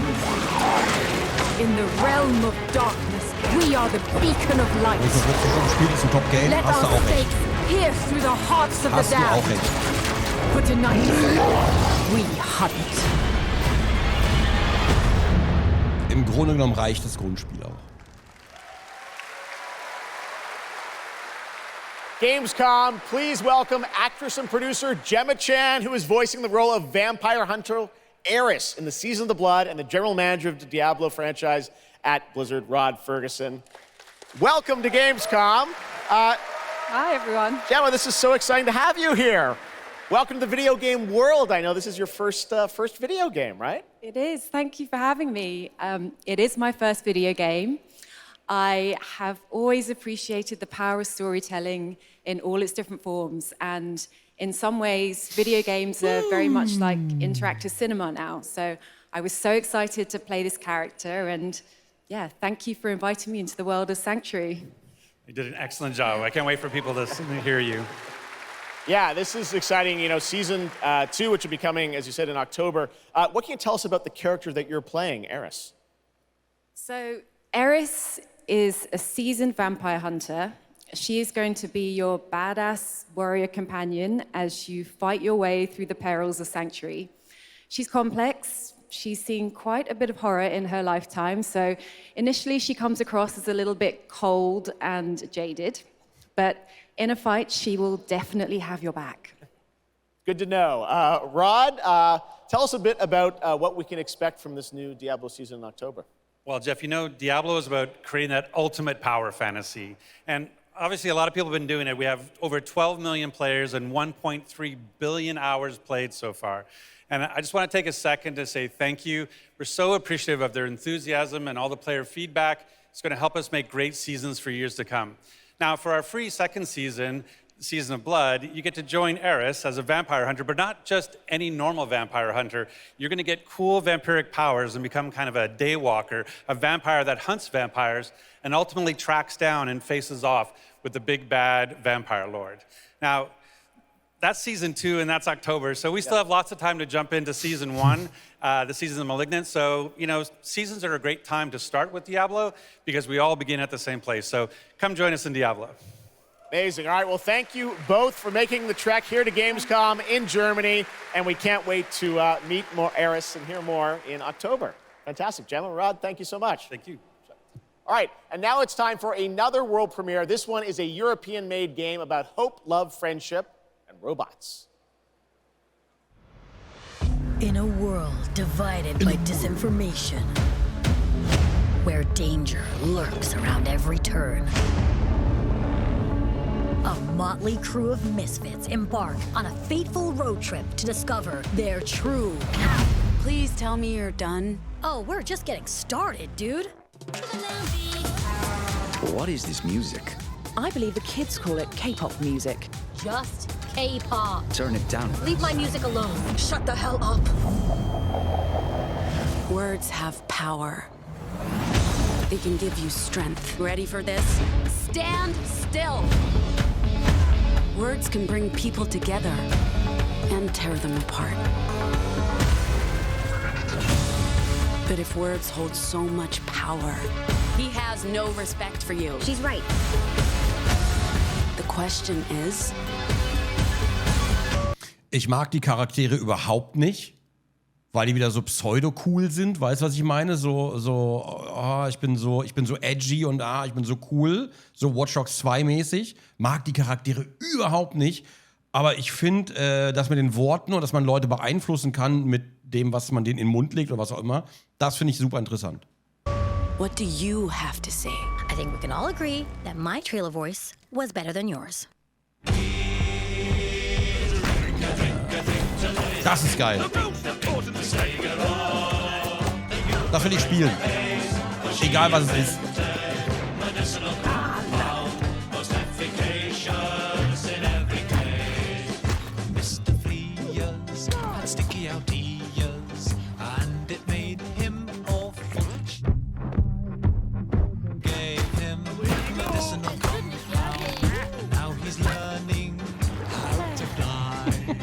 I've got you a meeting with the Lord Mayor today. They need what we're selling. Get going!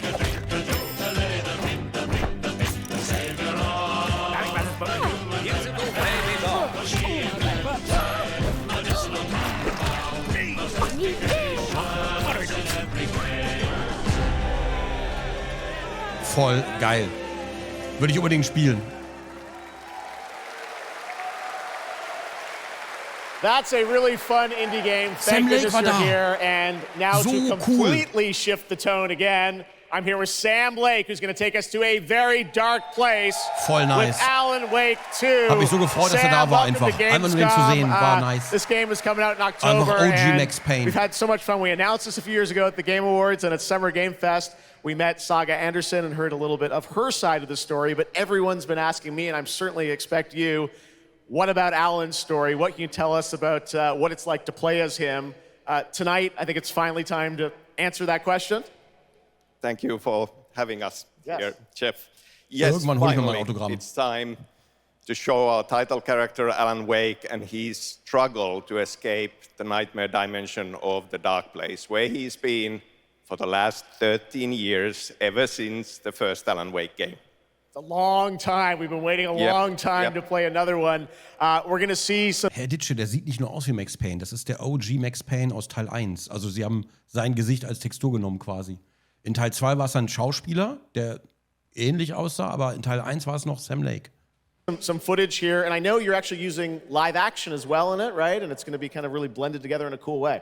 Yeah, the dark place is a dream reality, and it keeps drawing from Alan's mind, his thoughts, his fears, his writing, and he comes from New York City, and for years he has written crime fiction set in New York City. So now the dark place takes the shape of a nightmare in New York City, and we have used different mediums in our experience, in our games for storytelling, live action for sure. This time around, we've integrated live action seamlessly into the experience to show the dreamlike nature of the dark place. This game, I cannot wait. We don't have to wait too long. It's coming in October, but let's take a look now at the brand new trailer for Alan Wake 2. Das schaffe ich nicht Sam, mehr. thank you so much. Das schaffe ich nicht Here mehr. we go. In a horror story, there are only victims and monsters. And the trick is not to end up as either. But trapped by the genre, we're all ripped to pieces along the way. No! Welcome! We have a great show for you here tonight. Alan Wake, one of my all-time favorite writers, and this on the show. Die Mischung ist ein bisschen bei Control, ne? Bitte Live-Action. Initiation tells the story of a fictional writer named Alan Wake, who is trapped in a nightmare, desperately trying to find the manuscript of a novel he has forgotten he has written. Did you write these pages, Mr. Wake? I'm trying to remember it. You're the killer, the cult leader. No! You've got the wrong man!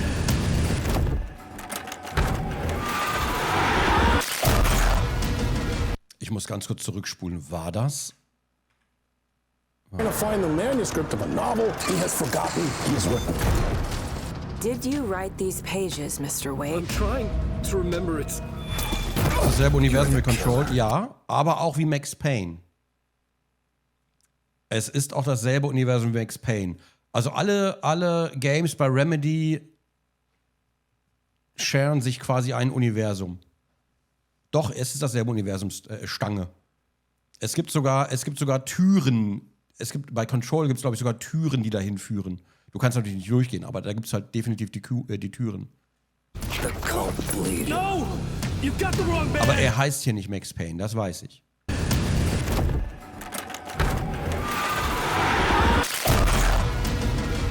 It's my fault! It got out! Wake has a double. Where is he now?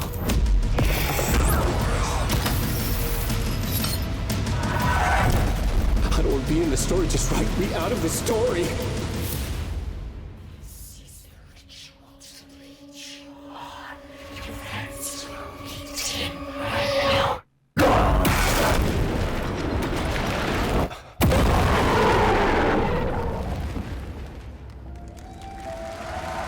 John Wake.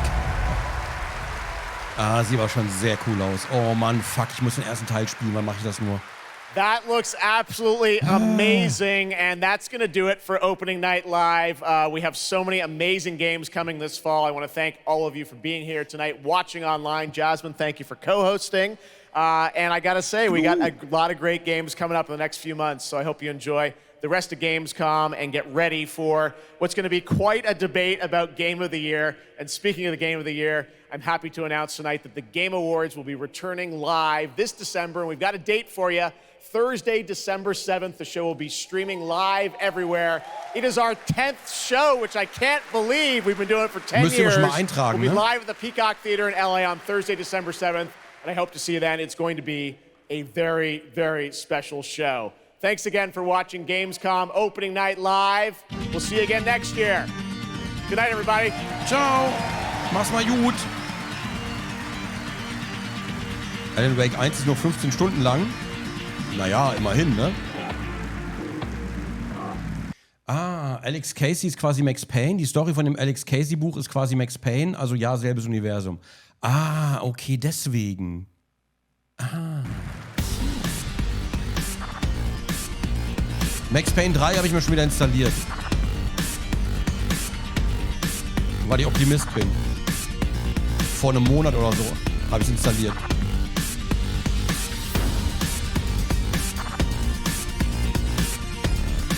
Aber ich habe ja auch Alan Wake 1 installiert. Habe ich auch installiert, weil ich Optimist bin. Ja, nu. Schön, die mal so zu sehen. Hab die Show enjoyed, obwohl ich da war, aber war schön, das mal so zu sehen und dass man die ganzen Sachen auch mal richtig gesehen hat. Weil von da hinten auf diesem kleinen Bildschirm bei der Gamescom, das war nicht so cool. Coole Leute, cool da zu sein, aber ich will die Trailer halt auch so richtig sehen, weil die mir irgendwie wichtig sind. Ja, war nice. Opening Night Live. Keine Banger dabei, also keine großen Neuankündigungen oder sonst irgendwas, klar. Weil ihr wisst ja, Resterampe von den Game Awards. Aber die sehen wir dann am 7. Dezember, dann gucken wir da nämlich auch mal wieder rein. Schauen wir mal.